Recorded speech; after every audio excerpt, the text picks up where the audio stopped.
العالمين. ربنا تقبل دعاءنا إنك أنت السميع العليم وعلينا إنك أنت التواب الرحيم. آمين.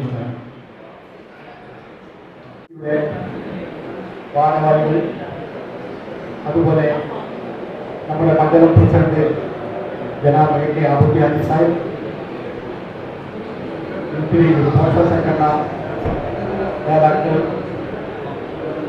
അതുപോലെ വനിതാ ലീഗിൻ്റെ നേതാക്കൾ, MSF-ൻ്റെ നേതാക്കൾ, നവാസി ലീഗിൻ്റെ നേതാക്കൾ തുടങ്ങിയിട്ടുള്ള സദസ്സിൽ ഹാജരായിരിക്കുന്ന മുഴുവൻ വ്യക്തിത്വങ്ങൾക്കും ആമുഖമായി കൊണ്ട് തന്നെ ഈ ലീഗിൻ്റെ ഉത്തരവാദിത്തപ്പെട്ട ജനറൽ സെക്രട്ടറി എന്ന നിലയ്ക്ക് ഞാൻ ആദ്യമായി തന്നെ സ്വാഗതം പറയുകയാണ്.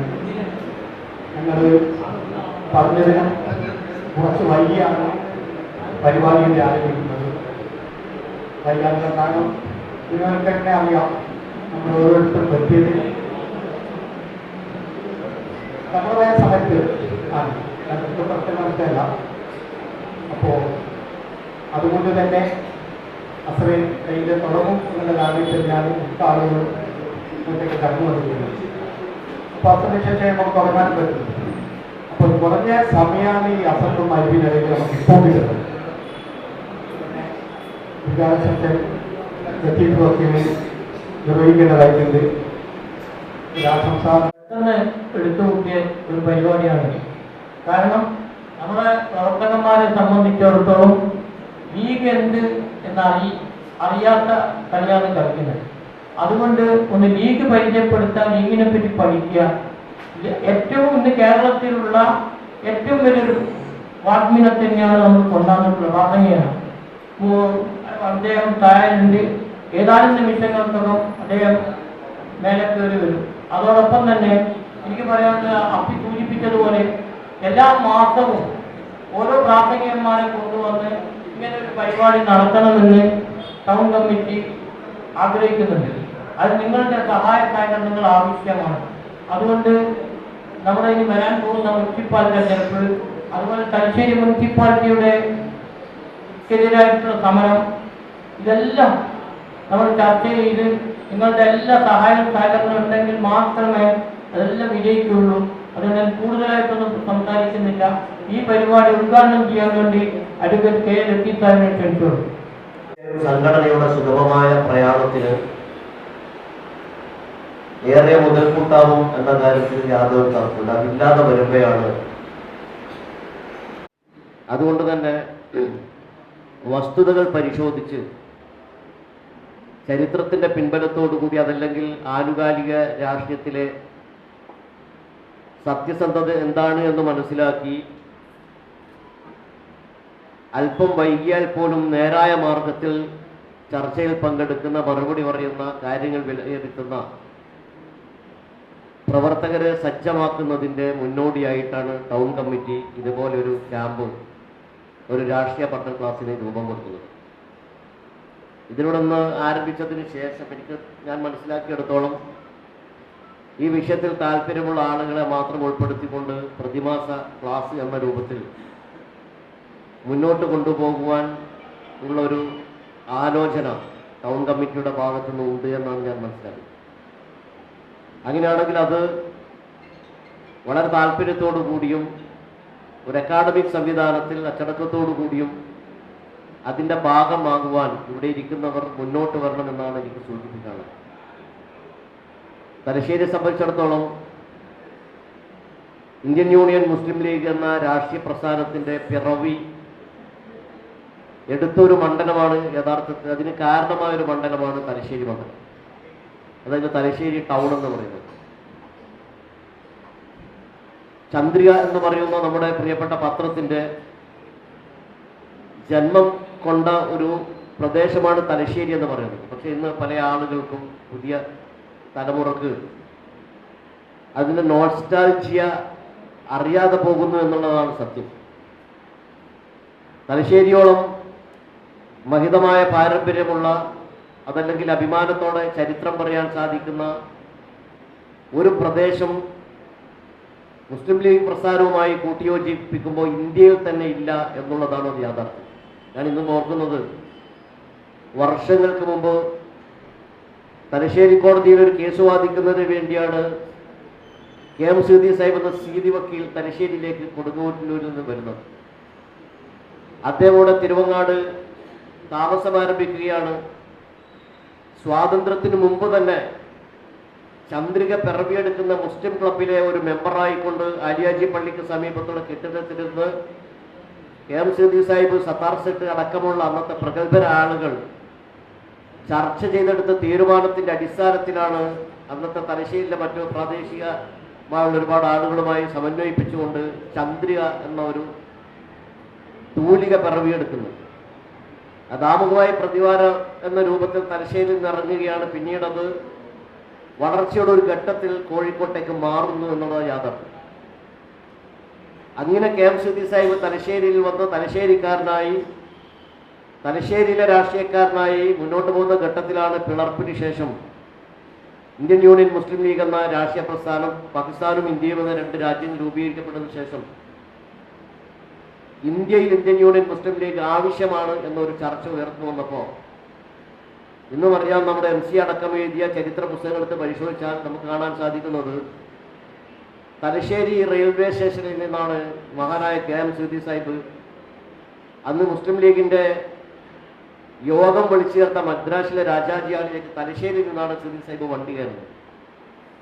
ചരിത്രം പറയുന്നത് ആ മുസ്ലിം ലീഗിൻ്റെ അന്നത്തെ വിഭജനാനന്തര ഇന്ത്യയിൽ മുസ്ലിം ലീഗ് ആവശ്യമാണോ അല്ലയോ എന്ന രൂപത്തിൽ ചർച്ച നടക്കുമ്പോൾ ആ ചർച്ചയിൽ വെച്ച് മുസ്ലിം ലീഗ് എന്ന രാഷ്ട്രീയ പ്രസ്ഥാനം ഇന്ത്യയിലെ മുസ്ലിങ്ങളുടെ അഭിമാനകരമായ അസ്തിത്വത്തിന് ആവശ്യമാണ് എന്ന മഹാനായ കായിദെ മില്ലത്ത് മുഹമ്മദ് ഇസ്മായിൽ സാഹിബിൻ്റെ അഭിപ്രായം ഏറ്റുപിടിച്ചുകൊണ്ട് കേരളത്തിലുള്ള മുസ്ലിം ലീഗിൻ്റെ നേതാക്കന്മാരടക്കം മുന്നോട്ട് പോവുകയും ആ രാജാജി ഹാളിൽ വെച്ച് അവതരിപ്പിച്ച പ്രമേയം എഴുതി തയ്യാറാക്കി അത് ടൈപ്പ് ചെയ്ത് ഇന്നും പറയുന്നത് അന്നത്തെ മെയിൻ റോഡിലുള്ള മുസ്ലിം ലീഗ് ഓഫീസിലെ അന്നത്തെ അവിടുത്തെ ഓഫീസ് സെക്രട്ടറിയാണ് അത് ടൈപ്പ് ചെയ്ത് KM സീതി സാഹിബിൻ്റെ കയ്യിലേക്ക് കൊടുക്കുന്നതും അത് മദ്രാസിയിൽ വെച്ച് അവതരിപ്പിക്കാൻ പറഞ്ഞു വരുന്നത് തലശ്ശേരി പട്ടണത്തിൻ്റെ ഏതോ ഒരു ഷോപ്പിൽ നിന്ന് വാങ്ങിച്ച ഒരു കടലാസിൽ അച്ചടിച്ച ഒരു പ്രമേയവുമായിട്ടാണ് യഥാർത്ഥത്തിൽ മദ്രാസിലേക്ക് മഹാനായ KM സീതി സാഹിബ് വണ്ടി കയറുന്നതും അവിടെ വെച്ചത് ആ പ്രമേയം അവതരിപ്പിക്കുന്നതും ഇന്ത്യൻ യൂണിയൻ മുസ്ലിം ലീഗ് എന്ന രാഷ്ട്രീയ പ്രസ്ഥാനം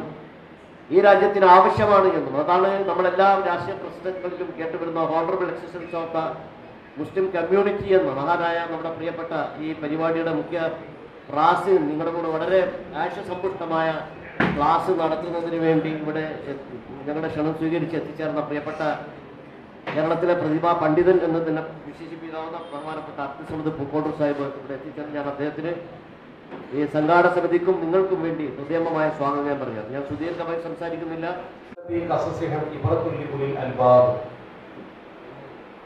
അവരുടെയൊക്കെ ചരിത്രങ്ങളിൽ ചിന്തിക്കുന്നവർക്ക് വലിയ ഗുണപാഠമുണ്ട്. അവിടെ ഏതൊരു വിഷയത്തിലും ചിന്തനീയമായ ചർച്ചകൾ വരുന്ന തലമുറക്ക് അല്ലെങ്കിൽ വളരുന്ന തലമുറക്ക് വലിയ ഗുണപാഠം പകരുന്നത് വിശുദ്ധ ഖുർആൻ തന്നെ കൃത്യമായി നമുക്ക് ബോധ്യപ്പെടുത്തി തന്ന ഒരു യാഥാർത്ഥ്യം. ആ യാഥാർത്ഥ്യത്തെ മുന്നിൽ വെച്ചുകൊണ്ടാണ് നമ്മൾ ഇത്തരം ചരിത്ര പഠന ക്ലാസ്സുകളും അതുപോലെ തന്നെ നമ്മുടെ പൂർവികരായ ആളുകളെ കുറിച്ചുള്ള ചരിത്രാഖ്യാനങ്ങളും ഒക്കെ സമൂഹത്തിന്റെ മുമ്പാകെ സമർപ്പിക്കുന്നത്. ആദ്യമായി ഞാൻ നിങ്ങളെ അഭിനന്ദിക്കുന്നു. കാരണം വളരുന്ന തലമുറയിലെ ഇന്നത്തെ പ്രവണത മാറ്റിയെടുക്കുവാൻ ഇങ്ങനെ ഒരു കൃത്യമായ പദ്ധതി ആവിഷ്കരിച്ചുകൊണ്ട് നിങ്ങൾ മുന്നോട്ട് വന്നത് എന്തുകൊണ്ടും ശ്ലാഘനീയമായ എന്ന് മാത്രമല്ല ഫലപ്രദമാണ്. അതുകൊണ്ട് തന്നെ ഇതൊരു നല്ല തുടക്കമായി ഞാൻ കാണുന്നു. അല്ലാഹു അനുഗ്രഹിക്കട്ടെ. ഞാൻ ആമുഖങ്ങളിലേക്ക് ഒന്നും പോകുന്നില്ല. ആദ്യമായി എനിക്ക് സൂചിപ്പിക്കാനുള്ളത് മുസ്ലിം ലീഗ് എന്ന പ്രസ്ഥാനത്തെ സംബന്ധിച്ചിടത്തോളം നമ്മളൊക്കെ ചരിത്രങ്ങളിൽ പഠിച്ചിട്ടുള്ളതും പൂർവികരായ നമ്മുടെ നേതാക്കളിൽ നിന്ന് മനസ്സിലാക്കാൻ കഴിഞ്ഞിട്ടുള്ളതും തലശ്ശേരിയെ കുറിച്ചുള്ള ഒരു വലിയ പാരമ്പര്യമാണ്. കാരണം ഏതൊരു പ്രസ്ഥാനത്തിനും അതിൻ്റെ ആദ്യ കാലഘട്ടത്തിൽ ഒരുപാട് പ്രയാസങ്ങളും ബുദ്ധിമുട്ടുകളും ഒക്കെ സഹിക്കേണ്ടി വരും. പ്രതാപ കാലഘട്ടത്തിലെത്തുമ്പോൾ പഴയ ചരിത്രങ്ങളെ മറന്നു പോകാൻ പാടില്ല.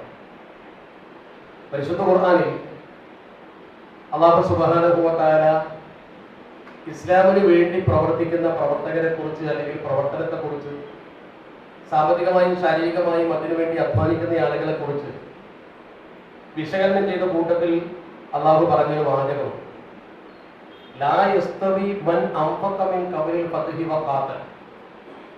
ഖുർആന്റെ ആയത്താണ്. ആ ആയത്തിന്റെ അർത്ഥം ഇസ്ലാമിക സമൂഹത്തിലെ ഏറ്റവും വിധിനിർണായകമായ ഒരു സംഭവമായിരുന്നു മക്ക ഫത്ഹാവുകായി. അതുവരെ പ്രതിസന്ധികളും പ്രയാസങ്ങളും സഹിച്ചുകൊണ്ട് ജന്മനാട് വിട്ടു പോയി മദീനയിൽ ഒരു പുതിയ ഇസ്ലാമിക ഭൂമിക കെട്ടിപ്പടുത്തുകൊണ്ട് പരിശുദ്ധ പ്രവാചകരും സഹാബത്തും മദീനയിൽ നിന്ന് മക്കയിൽ വന്ന് വിഭാരാധകരായ ആളുകളുടെ മുമ്പിൽ ഏകദൈവ വിശ്വാസത്തിന്റെ ഉറച്ച പ്രഖ്യാപനം അല്ലെങ്കിൽ തൗഹീദിന്റെ ഒരു വിജയക്കൂടി നാട്ടിയ ദിനമാണ് ശരിക്കും മക്ക ഫത്ഹ്. അതുകൊണ്ട് തന്നെ അല്ലാഹു പറഞ്ഞു, ലാ യസ്തവി മൻ അൻഫഖ മിൻ ഖബലിൽ ഫത്ഹി വഖാതൽ.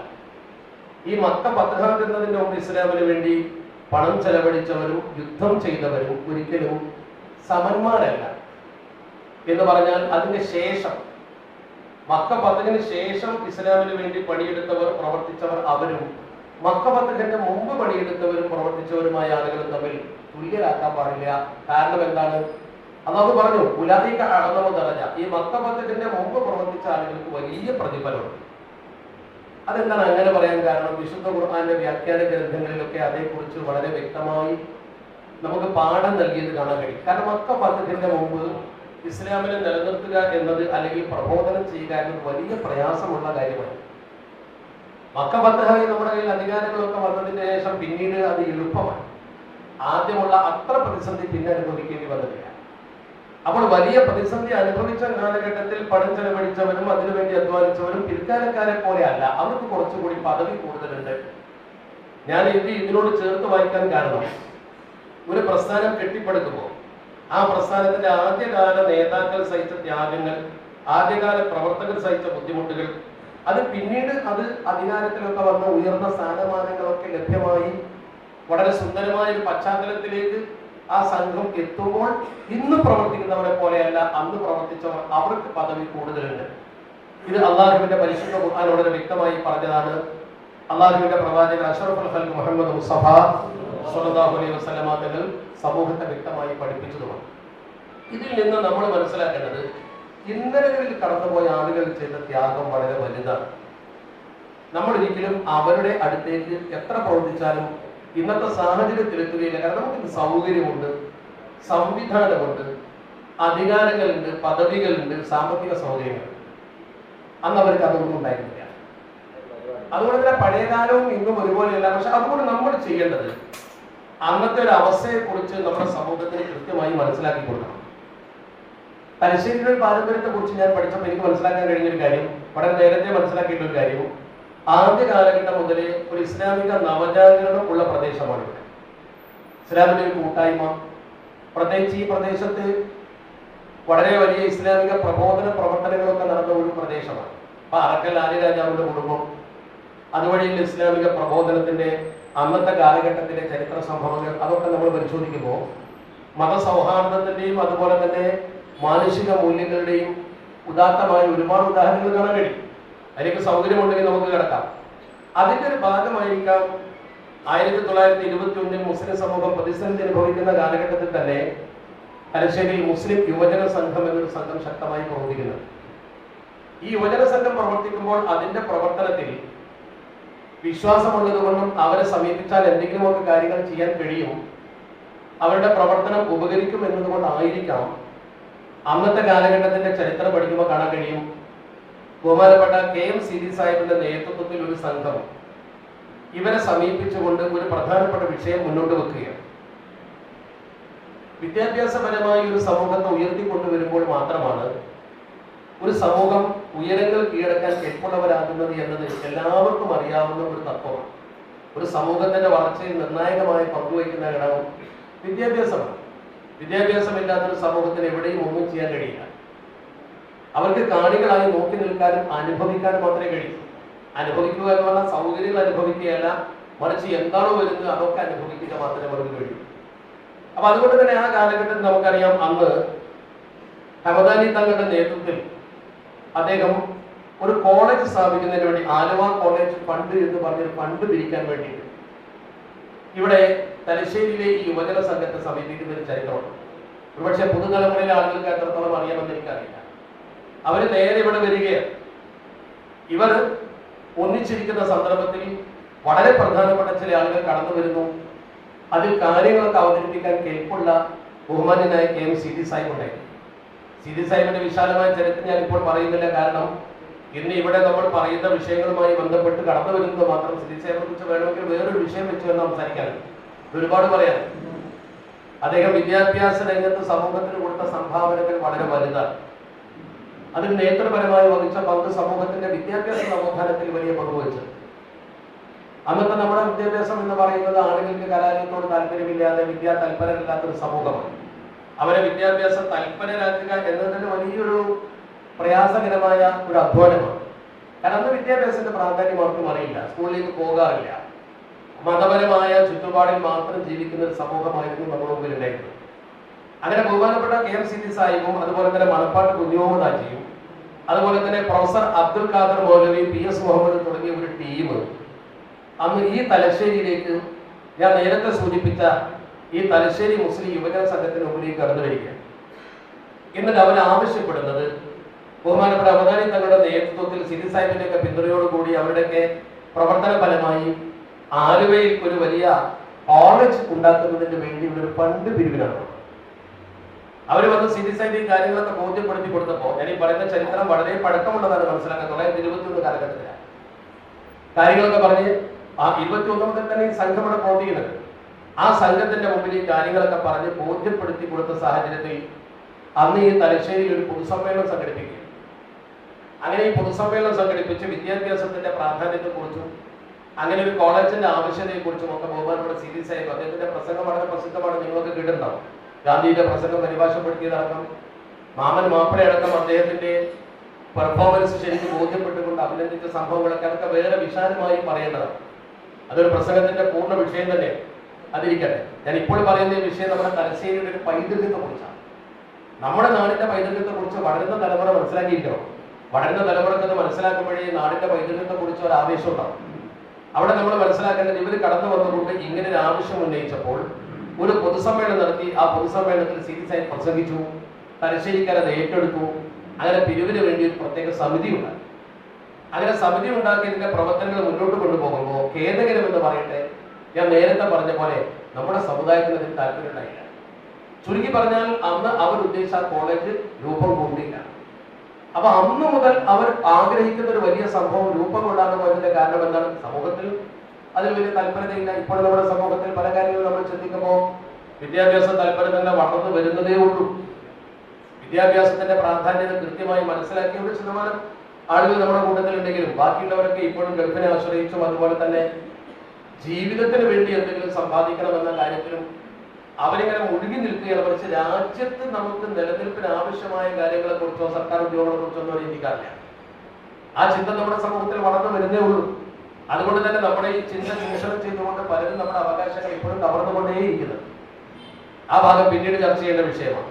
അങ്ങനെ 1921 മുതൽ നമ്മുടെ സമൂഹത്തിൽ അവിടെ നിന്നുകൊണ്ടുള്ള ഓരോ കാലഘട്ടത്തിലും വിദ്യാഭ്യാസ നവോത്ഥാനത്തിന് വേണ്ടി ശ്രമിച്ച നേതാക്കളുടെ കൂട്ടത്തിൽ പ്രമുഖരായ ആളുകൾ ചെയ്ത സേവനങ്ങൾ നമ്മുടെ പുതുതലമുറ കൃത്യമായി മനസ്സിലാക്കി.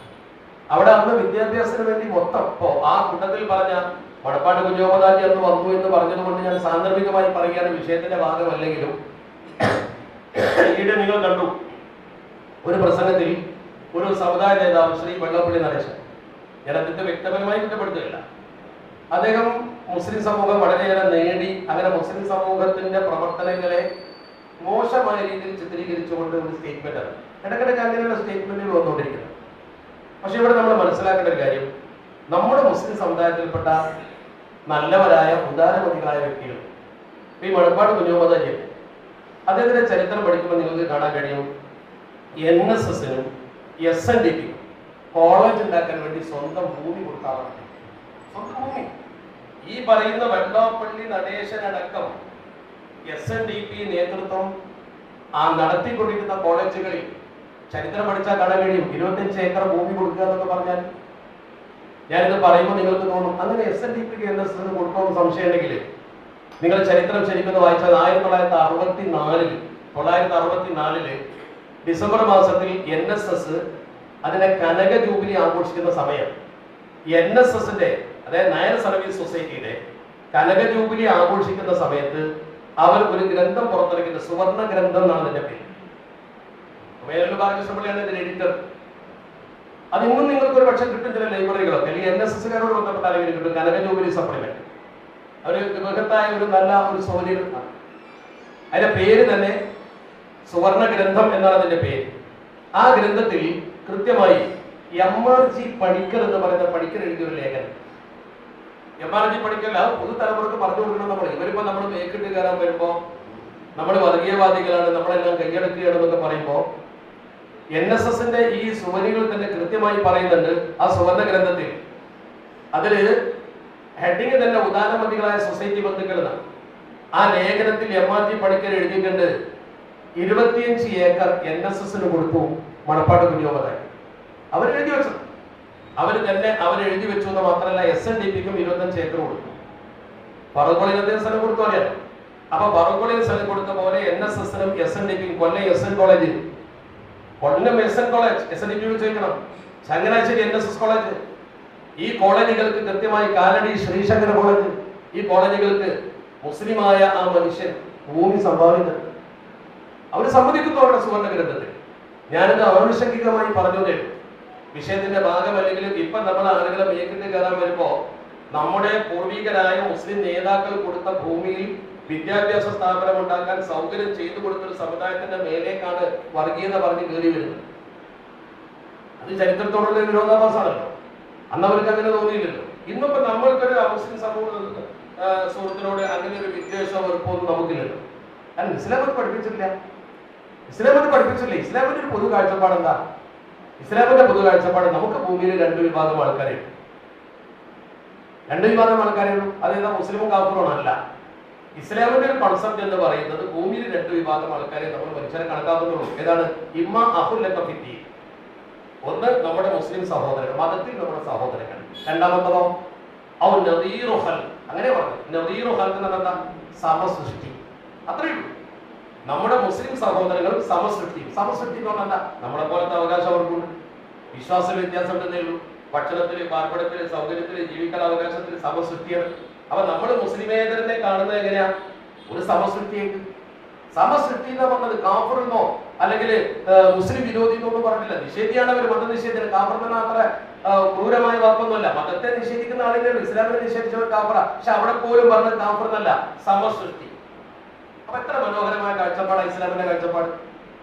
ആ ഇസ്ലാമിന്റെ കാഴ്ചപ്പാട് വെച്ച് പുറത്തുന്ന പൂർവിക നേതാക്കൾ ചെയ്ത പ്രവർത്തനം ഞാൻ സാന്ദർഭികമായി പുതുതലമുറക്ക് കൈമാറുന്നുള്ളൂ. കാരണവന്മാർക്ക് ഈ കാര്യങ്ങളൊക്കെ അറിയാം, അവരോട് പറയേണ്ട കാര്യമില്ല.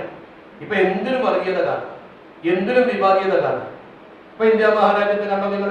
ഒരു ആഘോഷത്തിന്റെ ഭാഗമായി UP-യിലൂടെ കടന്നു പോകുമ്പോൾ അവിടെ പേര് പ്രദർശിപ്പിക്കണം, കടയുടെ മുമ്പിൽ ആളുടെ പേര് പ്രദർശിപ്പിക്കണം. ആ മുസ്ലിമിന്റെ കടയിൽ വാങ്ങാൻ പാടില്ല. എന്തൊരു വൃത്തിയുടെ ഏർപ്പാടേ, വളരെ മോശപ്പെട്ട ഏർപ്പാടല്ലേ. അപ്പൊ ഇവിടെ നമ്മൾ മനസ്സിലാക്കേണ്ട കാര്യത്തിലേക്ക് ഞാൻ തിരിച്ചു വരുന്നു. പറഞ്ഞ വിഷയം അത് വേറെ. ഇങ്ങനെ ബഹുമാനപ്പെട്ട CT സാഹിബ് ഇവിടെ വരികയും അദ്ദേഹത്തെ സ്വീകരിക്കുകയും അദ്ദേഹത്തിന് വേണ്ട സൗകര്യങ്ങളൊക്കെ ചെയ്തു കൊടുക്കാൻ തയ്യാറാവുകയും ചെയ്തൊരു സമൂഹം അന്ന് മുതൽ എവിടെയുണ്ട്. അവിടെ നിന്ന് ഇങ്ങോട്ട് വന്നാൽ തലശ്ശേരിയുടെ പാരമ്പര്യത്തിലാണ് ഞാൻ നിൽക്കുന്നത്, വേറെ കാര്യത്തിലല്ല. 1937 മലബാറിൽ മുസ്ലിം ലീഗ് കെട്ടിപ്പടുക്കുന്ന സമയത്ത് ആദ്യമായി ഇതിന്റെ തലപ്പത്ത് വന്നത് ബഹുമാനപ്പെട്ട അറക്കൽ ആര്യരാജ പ്രസിഡന്റും അതുപോലെ തന്നെ ബഹുമാനപ്പെട്ട സത്താർ സെഡ് സെക്രട്ടറിയുമായി. അന്ന് 1937 സത്താർ സെഡ് സെക്രട്ടറി ആയിട്ട് വരുന്ന സമയത്ത് അതിന്റെ ജോയിന്റ് സെക്രട്ടറി CT സാഹിബ്. അത് തലശ്ശേരിയിലെ പറവെടുത്തു. ആ മലബാർ ജില്ലാ മുസ്ലിം ലീഗിന്റെ പിറവി ശരിക്കും ഇവിടെ കേരളത്തിൽ ഇന്നിപ്പോ നമ്മുടെ കോഴിക്കോട്, മലപ്പുറം അങ്ങനെ മുസ്ലിം ലീഗിന്റെ ശക്തി കേന്ദ്രങ്ങൾ ഒരുപാടുണ്ടെങ്കിലും നിങ്ങളായിരുന്നു ഇതിന് തുടക്കം കുറിച്ച ആളുകൾ. നിങ്ങൾ ദുർബലരാവുകയോ ചരിത്രം മറക്കുകയോ നിങ്ങളെ മറ്റുള്ളവർ അടിപ്പെടുത്തുകയോ ചെയ്യുന്നൊരവസ്ഥ ഉണ്ടാകുമ്പോൾ പുതുതലമുറത്തിന് പറഞ്ഞു കൊടുത്ത് പ്രതാപം വീണ്ടെടുക്കണം. നിങ്ങൾ ആ പ്രതാപം വീണ്ടെടുക്കാൻ പുതുതലമുറയെ നിങ്ങൾ ബോധിപ്പിക്കണം. അതിന്റെ അർത്ഥം മറ്റുള്ളവരോട് നമ്മൾ സമരം ചെയ്യണമെന്നോ അവരെ ആക്ഷേപിക്കണമെന്നോ അല്ല. നമ്മളായി മാറിയാൽ നമുക്കിത് തിരിച്ചെടുക്കാൻ പറ്റും. നമ്മളാണ് മാറ്റത്തിന് വിധേയരാകേണ്ടത്. നമ്മുടെ കുട്ടികൾ ഈ സൗകര്യങ്ങളും സംവിധാനങ്ങളും ഒക്കെ കണ്ട് ഉറങ്ങുകയാണ്, ഒരു ഉറക്കം നടിക്കുക. ഉണർന്നാൽ എന്ത് നടക്കും നമുക്ക് ശരിക്കറിയാലോ. ഉദാഹരണമായി ഇപ്പൊ നടന്ന ഇലക്ഷൻ, പൊന്നാനിയിലും അതുപോലെ തന്നെ മലപ്പുറം നടന്ന ഇലക്ഷൻ. പൊന്നാനി ഇലക്ഷൻ ഒരു ക്രൈസിസ് ആണെന്നൊക്കെ പലരും പറഞ്ഞിരുന്നു. എല്ലാവരും ഉണർന്നപ്പോഴെന്തായി അതിന്റെ മാറ്റണ്ടേ? അപ്പൊ ഉണരുക എന്നതാണ് പ്രധാനം. ചിലര് ഉറങ്ങുകയോ ഉറക്കം നടിക്കുകയോ ചെയ്യാം. ചില ആളുകളോ അതൊക്കെ മുന്നോട്ട് പോയിക്കോളും എന്ന് കരുതി അമിതമായി ആത്മവിശ്വാസത്തിൽ നിൽക്കുക. മറിച്ച് ഓരോരുത്തരും അവനവൻ ചെയ്യേണ്ട പ്രവർത്തനങ്ങൾ ചെയ്താൽ ഈ സമൂഹത്തിൽ നമുക്ക് ശരിക്ക് മുന്നേറാൻ കഴിയുമെന്നതിന് ഒരുപാട് തെളിവുകൾ നമ്മുടെ മുമ്പിലുണ്ട്. സദർ സെഡ് സാഹിബിന്റെ വിയോഗത്തിന് ശേഷം അദ്ദേഹത്തിന് ശേഷം പിന്നീട് തുറന്ന് അദ്ദേഹം മാറിയതിനു ശേഷം ജനറൽ സെക്രട്ടറി വരുന്നത് KMCC സാഹിബ്. അപ്പൊ ഒന്നാമത് നിങ്ങൾ മനസ്സിലാക്കണം, ഇവിടെ വെച്ചാണ് മലബാർ മുസ്ലിം ലീഗിന്റെ പിറവി. മലബാറിൽ ആ സംഘടന കെട്ടിപ്പടുത്ത പ്രദേശത്താണ് ഇപ്പൊ നമ്മൾ നിൽക്കുന്നത്. ഇവിടെ ഈ സംഘടനയുടെ അവസ്ഥ എല്ലാറ്റിനും മുകളിൽ നിൽക്കണം എന്ന് നമ്മൾ ആഗ്രഹിക്കുന്നത്. അങ്ങനെയല്ലേ നിങ്ങൾ ആഗ്രഹിക്കേണ്ടത്? ഈറ്റില്ലവും പോറ്റില്ലവും എന്ന് പറയുന്നത് എല്ലാറ്റിനും പ്രധാനമാണല്ലോ. മദ്രാസിൽ മുസ്ലിം ലീഗ് പ്രഖ്യാപിച്ച ശേഷം കേരളത്തിൽ മൊത്തം മദ്രാസ് സ്റ്റേറ്റിന്റെ ഭാഗത്തൊക്കെ മുസ്ലിം ലീഗിന്റെ പ്രവർത്തനം നടന്നിരുന്നു, തെരഞ്ഞെടുപ്പ് നടന്നിരുന്നെങ്കിലും മലബാറിൽ മുസ്ലിം ലീഗിന്റെ ഒരു കമ്മിറ്റി വരുമ്പോൾ അതിന്റെ തുടക്കം തലശ്ശേരിയിൽ നിന്നാണെന്ന് പറയുമ്പോൾ തലശ്ശേരിക്കാരായ ആളുകൾ അതിൽ അഭിമാനിക്കുകയും അതിന്റെ പ്രവർത്തനത്തെ ആ രീതിയിൽ തന്നെ കണ്ടുകൊണ്ട് പുതുതലമുറക്ക് ബോധ്യപ്പെടുത്തി കൊടുക്കുകയും ചെയ്യാം. അപ്പൊ തലശ്ശേരിയിലെ തന്നെ പുതുതലമുറക്ക് അറിയുമെന്നറിയാം. അതുപോലെ തന്നെ മുസ്ലിം ലീഗിന്റെ ഒരു ജിഹ്വയായി പിൽക്കാലത്ത് ഉയർന്നു വന്ന് ഇന്നും പ്രവർത്തിച്ചുകൊണ്ടിരിക്കുന്ന ദിനപത്രം. ഒരു സംഘടനയെ സംബന്ധിച്ചിടത്തോളം ദിനപത്രം വളരെ പ്രധാനമാണ്. ആ ദിനപത്രമാണ് ചന്ദ്രിക. ഈ ചന്ദ്രിക ദിനപത്രത്തിന്റെ ചരിത്രം പഠിച്ചു നോക്കും നിങ്ങൾ. ഒരു ചെറിയ വാരികയായി ഇവിടെ നിന്നാണ് അതിന്റെ പ്രസിദ്ധീകരണം ആരംഭിക്കുന്നത്. കോഴിക്കോട് നിന്നല്ല, മലപ്പുറത്തുമല്ല. ഇന്നത്തെ പാർട്ടിയുടെ ചിഹ്വ ആരംഭിക്കുന്നത് ഇവിടെ നിന്നാണ്, തലശ്ശേരിയിൽ നിന്ന്. ചരിത്രം പഠിച്ചു നോക്കിയാൽ കാണാൻ പറ്റും. നമ്മൾ കാണാം തൈലക്കണ്ടി സി മുഹമ്മദ്, അദ്ദേഹം ഇവിടെയുള്ള വലിയൊരു സാമൂഹ്യ പ്രവർത്തകൻ. ആ കാലഘട്ടത്തിൽ കോൺഗ്രസ് രംഗത്തുള്ള പ്രവർത്തകരുമുണ്ട്, അതുപോലെ കാര്യം. അതുപോലെ തന്നെ CP മമ്മൂക്കി, PP മമ്മു, അതുപോലെ PC മൊയ്തു, ഇവര് CD സാഹിബിന്റെ വലങ്കയായി പ്രവർത്തിച്ച ആൾക്കാരാണ്. CD സാഹിബ് കൊടുങ്ങല്ലൂരിൽ ഇവിടെ വന്ന് പ്രവർത്തിക്കുമ്പോൾ ബാരിസ്റ്ററായി അദ്ദേഹം സേവനം ചെയ്യുമ്പോൾ അദ്ദേഹത്തിന് വേണ്ട ഒത്താശകളൊക്കെ ചെയ്തു കൊടുത്തുകൊണ്ട് അദ്ദേഹത്തിന്റെ നിർദ്ദേശങ്ങൾ പാലിച്ചുകൊണ്ട് അദ്ദേഹത്തെ ഉപയോഗപ്പെടുത്തിക്കൊണ്ട് മുസ്ലിം സംഘശക്തിയെ വളർത്തണമെന്ന് ആഗ്രഹിച്ച് കൂടെ നിന്നാളില്ല. ഏതൊരാൾക്കും സഹായികൾ വേണ്ടി വരും. ഒരാൾ ഒറ്റയ്ക്ക് വിചാരിച്ചാൽ ഒരു കാര്യം നടക്കില്ല. അള്ളാഹുവിന്റെ പരിശുദ്ധ പ്രവാചകൻ അഷ്റഫുൽ ഖൽഖ് മുഹമ്മദ് മുസ്തഫ സ്വല്ലല്ലാഹു അലൈഹി വസല്ലം തങ്ങൾ അബൂബക്കർ സിദ്ദീഖ് തങ്ങളെയും ഉമർ റളിയല്ലാഹു അൻഹുവിനെയും ഹംസ റളിയല്ലാഹു അൻഹുവിനെയൊക്കെ കൂട്ടിയിട്ട് ഒരുമിച്ച് നിന്നുകൊണ്ട് ചെയ്ത പ്രവർത്തനങ്ങളാണ് ചരിത്രം പറയുന്നത്. ഇസ്ലാമിനെ പുറത്തിറക്കാൻ പറ്റാത്ത സമയത്ത് ഒരു ഭാഗത്ത് ഹംസ റളിയല്ലാഹു അൻഹുവിനെയും ഒരു ഭാഗത്ത് ഉമർ ഫാറൂഖ് തങ്ങളെയും നിർത്തിക്കൊണ്ട് ഒരു പ്രകടനം പോലെ നബി സല്ലല്ലാഹു അലൈഹി വസല്ലം തങ്ങൾ ഇസ്ലാമിന്റെ ഒരു ബഹിസ്ഫുരണം കാണിച്ചു കൊടുത്തത് ചരിത്രത്തിലുണ്ട്. അടക്കി ഒതുക്കി വെച്ചാൽ ഒന്നും നടക്കൂല. അപ്പൊ അതിന് സഹായികൾ വേണം. നബി തങ്ങൾ പോലും അത് സ്വീകരിച്ചു. അന്ന് അവർ ചെയ്തത് നമുക്കൊരു പ്രസിദ്ധീകരണം ആവശ്യമാണ് എന്ന ചിന്തയിൽ അവർ ഒരുമിച്ചിരുന്നുകൊണ്ട് ഇതിന് തുടക്കം കാണുന്നത് ചന്ദ്രികയുടെ ചരിത്രം പഠിക്കുമ്പോൾ നിങ്ങൾക്ക് കാണാൻ കഴിയും. 5 രൂപ വീതം 6 പേരെടുക്കും. അന്ന് 5 രൂപ വലിയ കാര്യമാണ്. 5 രൂപ വീതം 6 പേരെടുക്കുകയാണ്. അങ്ങനെ അവർ ഒന്നിച്ച് 5 രൂപ വീതം 6 പേരെടുത്തുകൊണ്ട് ഒരു ചെറിയ വാരിക രൂപത്തിൽ ഇത് ആരംഭിക്കുകയാണ്. മലബാർ മുസ്ലിം പ്രസ് എന്ന് പറയുന്ന പ്രസ്, പഴയ കാലത്തെ തലശ്ശേരി പ്രസ് ഉണ്ട്. ആ പ്രസ്സിൽ ഇത് പ്രിന്റ് ചെയ്ത് ഈ വാരിക പുറത്തെടുക്കണം, പത്രമായിട്ടില്ല. അങ്ങനെ വാരിക പുറത്തെടുക്കുന്നു. അന്ന് അതിന്റെ സബ് എഡിറ്ററായിട്ട് സെയ്ദ് മുഹമ്മദ് എന്ന വ്യക്തി പിന്നീട് നിയോഗിക്കപ്പെട്ടു. അദ്ദേഹമാണ് ചന്ദ്രിക, സെയ്ദ് മുഹമ്മദ് ആണ് ചന്ദ്രിക എന്ന പേര് നിർദ്ദേശിച്ചത്. അത് ബഹുമാനപ്പെട്ട CD സാഹിബിനോട് ഇഷ്ടപ്പെട്ടു. അങ്ങനെ ആ പേര് സ്വീകരിക്കപ്പെട്ടു. 1932 ഈ വാരികയുടെ തുടക്കം കുറിക്കുക. 932 ഓർക്കണം നിങ്ങൾ. നമ്മുടെ സമൂഹത്തിൽ അന്ന് വിദ്യാഭ്യാസം കുറവാണ്. നമ്മുടെ ആളുകൾ അന്ന് കലാലയങ്ങൾ തുറന്ന് പ്രവർത്തിക്കുന്ന സമയത്ത് പോലും അതിലേക്ക് പോകാൻ പഠിച്ചു നിൽക്കുന്ന ആളുകളാണ്. അവരുടെ മുമ്പിലാണ് ഒരു വാരിക രൂപത്തിൽ ഒരു വാരിക ആദ്യമായി പ്രസിദ്ധീകരിക്കുന്നത്. ഒരു സ്വതന്ത്ര വാരികയായിട്ടാണ് വന്നത്. അങ്ങനെ സ്വതന്ത്ര വാരികയായിട്ട് വന്നു. അതും 937 മുമ്പ് തന്നെ, 37 മലബാർ മുസ്ലിം ലീഗിന്റെ ഔദ്യോഗിക സംഘടനാ രൂപം വരുന്നത്. അതിന് മുമ്പ് മദ്രാസിനോട് ഒട്ടി നിന്നുകൊണ്ടുള്ള കേരളത്തിൽ ഇത് ഉണ്ടെങ്കിലും അതിന്റെ മുമ്പ് 932 തന്നെ ഇതിന്റെ പ്രസിദ്ധീകരണം നടന്നു. പിന്നീട് ചില പ്രതിസന്ധികൾ കാരണം നിലച്ചുപോയി. ഒന്നിലധികം തവണ നിലച്ചിട്ടുണ്ട്. അതിന്റെ ചരിത്രത്തിൽ കാണാൻ കഴിയും. കാരണം ഇത് കുറച്ച് ആളുകൾ മാത്രമേ കൊണ്ടു നടക്കാറുള്ളൂ. കൂടുതൽ ജനകീയമായിട്ടില്ല. കാരണം ജനങ്ങളുടെ ഇടയിൽ സംഘശക്തി വളർത്താൻ വേണ്ട കാര്യങ്ങൾ പഠിപ്പിച്ചു കൊടുത്തുകൊണ്ട് അവർ ഉയർത്തിക്കൊണ്ടുവരണമല്ലോ.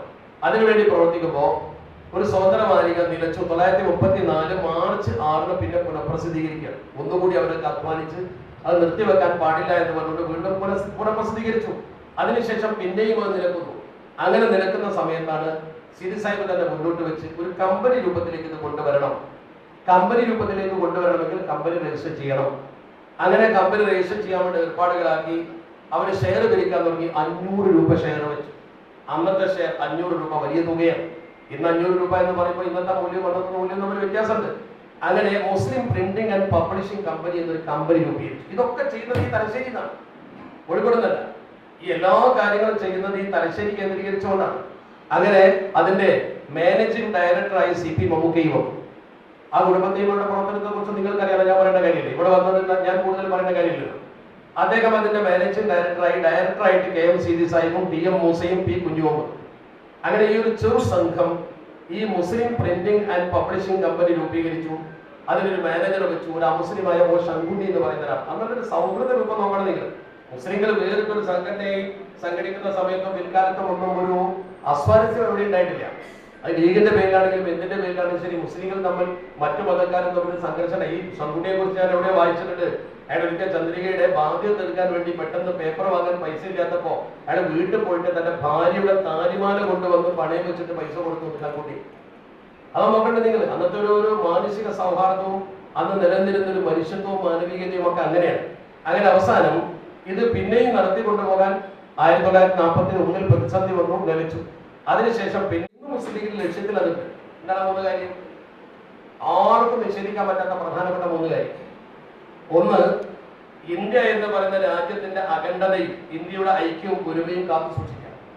ചുമര് വേണം ചിത്രം വരക്കാൻ, ഇന്ത്യ വേണം ആദ്യം. അപ്പൊ ഇന്ത്യയെ നിലനിർത്തുക എന്നതാണ്. അതായത് ഈ രാജ്യത്തിന്റെ അഖണ്ഡത, ഈ രാജ്യത്തിന്റെ ഐക്യം എല്ലാം കാത്തു സൂക്ഷിച്ചുകൊണ്ട് ഇന്ത്യയുടെ പുരോഗതിക്ക് വേണ്ടി പ്രവർത്തിക്കാത്തതാണ്. മുസ്ലിം ലീഗിന്റെ ആദ്യകാല ചരിത്രം പഠിച്ചു നോക്കുമ്പോൾ ഒന്നാമത്തെ ലക്ഷ്യത കായികവിരുദ്ധ പറഞ്ഞതാണ്, അത് രേഖപ്പെടുത്തപ്പെട്ടതാണ്. രണ്ടാമത്തെ ലക്ഷ്യം എന്താ? രണ്ടാമത്തെ ലക്ഷ്യം ഈ രാജ്യത്തെ മുസ്ലിങ്ങൾ അടക്കമുള്ള അടിസ്ഥാന പിന്നോക്ക വർഗത്തിന്റെ വിദ്യാഭ്യാസ, സാമൂഹ്യ, സാംസ്കാരിക, സാമ്പത്തിക ഉന്നമനത്തിന് വേണ്ടി പ്രവർത്തിക്കുക. അപ്പൊ നമ്മുടെയും ഇവിടുത്തെ ദളിത് വിഭാഗത്തിന്റെയും പിന്നോക്ക വർഗത്തിന്റെയും ഉന്നമനത്തിന് വേണ്ടി പ്രവർത്തിക്കാം. നമ്മുടെ ഉന്നമനത്തിന് മാത്രമല്ല, ഈ അടിച്ചമർത്തപ്പെടുന്നവന് വേണ്ടി കൂടി ശബ്ദിക്കും. കാരണം അല്ലാഹു റസൂൽ പറഞ്ഞിട്ടുണ്ട്, നിങ്ങൾ അടിച്ചമർത്തപ്പെട്ടവന്റെ കൂടെ നിൽക്കണം. അത് അള്ളാഹു പറഞ്ഞതാണ്. ഭൂമിയിൽ അടിച്ചമർത്തപ്പെട്ടവരെ ഉയർത്തിക്കൊണ്ടുവരാനാണ് ഞാൻ ഉദ്ദേശിക്കുന്നത് എന്ന് പടച്ചറപ്പ് പറഞ്ഞാൽ നമ്മൾ അതൊന്നും ഉദ്ദേശിക്കണം. ആരെയും ചവിട്ടി വലിക്കാൻ പാടില്ല. ഏത് ഹരിജൻ പിന്നോക്ക വർഗ്ഗക്കാരനാണെങ്കിലും ദളിതാണെങ്കിലും അവനെ അവഗണിക്കാൻ പാടില്ല. മുസ്ലിം ലീഗിന്റെ ലക്ഷ്യത്തിൽ പറയുന്നതാണ്.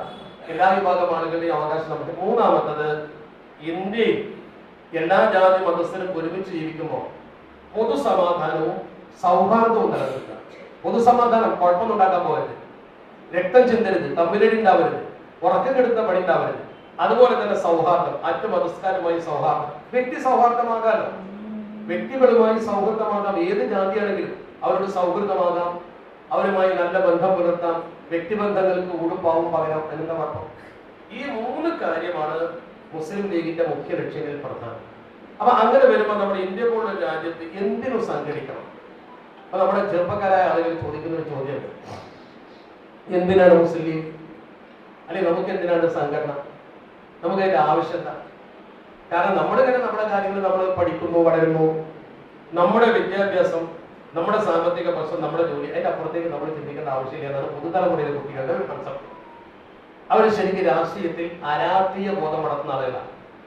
വേറൊരു ടീമുണ്ട് നമ്മുടെ കൂടെ, അവര് എടുത്തു ചാടി ഇതൊന്നും പോരാ തീവ്രമായ സമീപനം സ്വീകരിക്കുന്ന ആളുകളാണ്. ഇതൊന്നും പോരാ, ഒന്ന് കടന്നു ചിന്തിക്കുന്ന ആളുകൾ. അപ്പൊ ഈ 2 വിഭാഗമാണ് ഇപ്പൊ നമ്മുടെ യുവാക്കളിലുള്ളത്. നിങ്ങളുടെ നാട്ടിലത് ഉണ്ടാവും. ഒന്ന്, തികഞ്ഞ അരാഷ്ട്രീയ ബോധം, പറ്റേ തണുപ്പുള്ള രീതിയിലൊന്നും നമ്മൾ പ്രചരിക്കേണ്ട കാര്യമില്ല, അതൊക്കെ കുറച്ച് ആളുകൾ കൊണ്ട് നടന്നോട്ടെ, നമ്മൾ അതിലൊന്നും പോകണ്ട, നമ്മൾ നമ്മുടെ പഠിപ്പും നമ്മുടെ കാര്യങ്ങളും വീട്ടുകാര്യങ്ങളും മാത്രം നോക്കി നടന്നാൽ മതി, ഒരു പൊതുകാര്യത്തിലും ഇടപെടണ്ട. വേറൊരു കൂട്ടർ ഇതൊന്നും പോരാൻ പോലെ എടുത്തു ചാടുന്ന കൂട്ടർ. ഇത് രണ്ടും ശരിയല്ല. രണ്ടും ശരിയില്ല എന്ന് പറയാൻ കാരണം നിങ്ങളൊരു പക്ഷേ ചോദിക്കും, നമുക്കെന്താ നിസ്കരിച്ച് നോമ്പ് നോക്കി നമ്മുടെ ഇസ്ലാമികമായ കാര്യങ്ങളൊക്കെ നോക്കി നല്ല നിലയ്ക്ക് നടത്താൻ പോരാ. എന്താ കാരണം? നമ്മൾ നല്ലൊരു മതഭക്തനാണെങ്കിൽ പോലും, മതപരമായ കാര്യത്തിൽ ഉറച്ചു നിൽക്കുന്നവനാണെങ്കിൽ പോലും അവന്റെ മുമ്പിലേക്ക് രാഷ്ട്രീയം കടന്നു വരും. ഉറപ്പല്ല. ഇപ്പൊ ഞാൻ ചെറിയൊരു ഉദാഹരണം പറയാം, ഒരു ചെറിയ ഉദാഹരണം. അപ്പൊ നമുക്ക് ഇലക്ഷൻ വന്നു, വെള്ളിയാഴ്ച ഇലക്ഷൻ വന്നു. വെള്ളിയാഴ്ച രാജ്യത്തെ ഇലക്ഷൻ വന്നപ്പോ എല്ലാ സംഘടനകളിൽപ്പെട്ട മതപണ്ഡിതന്മാർ പറഞ്ഞാൽ ബൂത്തിലിരിക്കുന്ന ഉദ്യോഗസ്ഥന്മാർക്ക്, ബൂത്ത് ഏജന്റുമാർക്കൊക്കെ വോട്ട് ചെയ്യാൻ പറ്റുന്ന രീതിയിൽ ജുമയുടെ സമയം അഡ്ജസ്റ്റ് ചെയ്യണം എന്നാണ്. നമ്മൾ എത്രയോ കാലമായി ജുമ നടത്തി പോരുന്ന ആൾക്കാരാണ്. ഓരോ പള്ളിയിലും ജുമയ്ക്ക് ഓരോ സമയമുണ്ട്. മൊത്തത്തിൽ ജുമയ്ക്ക് ഒരു സമയമുണ്ട്. സവാല കഴിഞ്ഞാൽ പിന്നെ നമ്മൾ കുത്തബ ഓതി നിസ്കരിക്കുന്ന നമ്മുടെ ആ സിസ്റ്റം. പക്ഷെ അതൊക്കെ എല്ലാ പള്ളികളിലും മാറ്റി എഴുതേണ്ടി വന്നതിന്റെ കാരണം തെരഞ്ഞെടുപ്പ് വന്നപ്പോൾ മതം അഡ്ജസ്റ്റ് ചെയ്യേണ്ടി വന്നു. കാരണം മതത്തിലേക്ക് രാഷ്ട്രീയങ്ങൾ കയറി വരിക. മതം രാഷ്ട്രീയത്തിൽ ഇടപെടില്ല.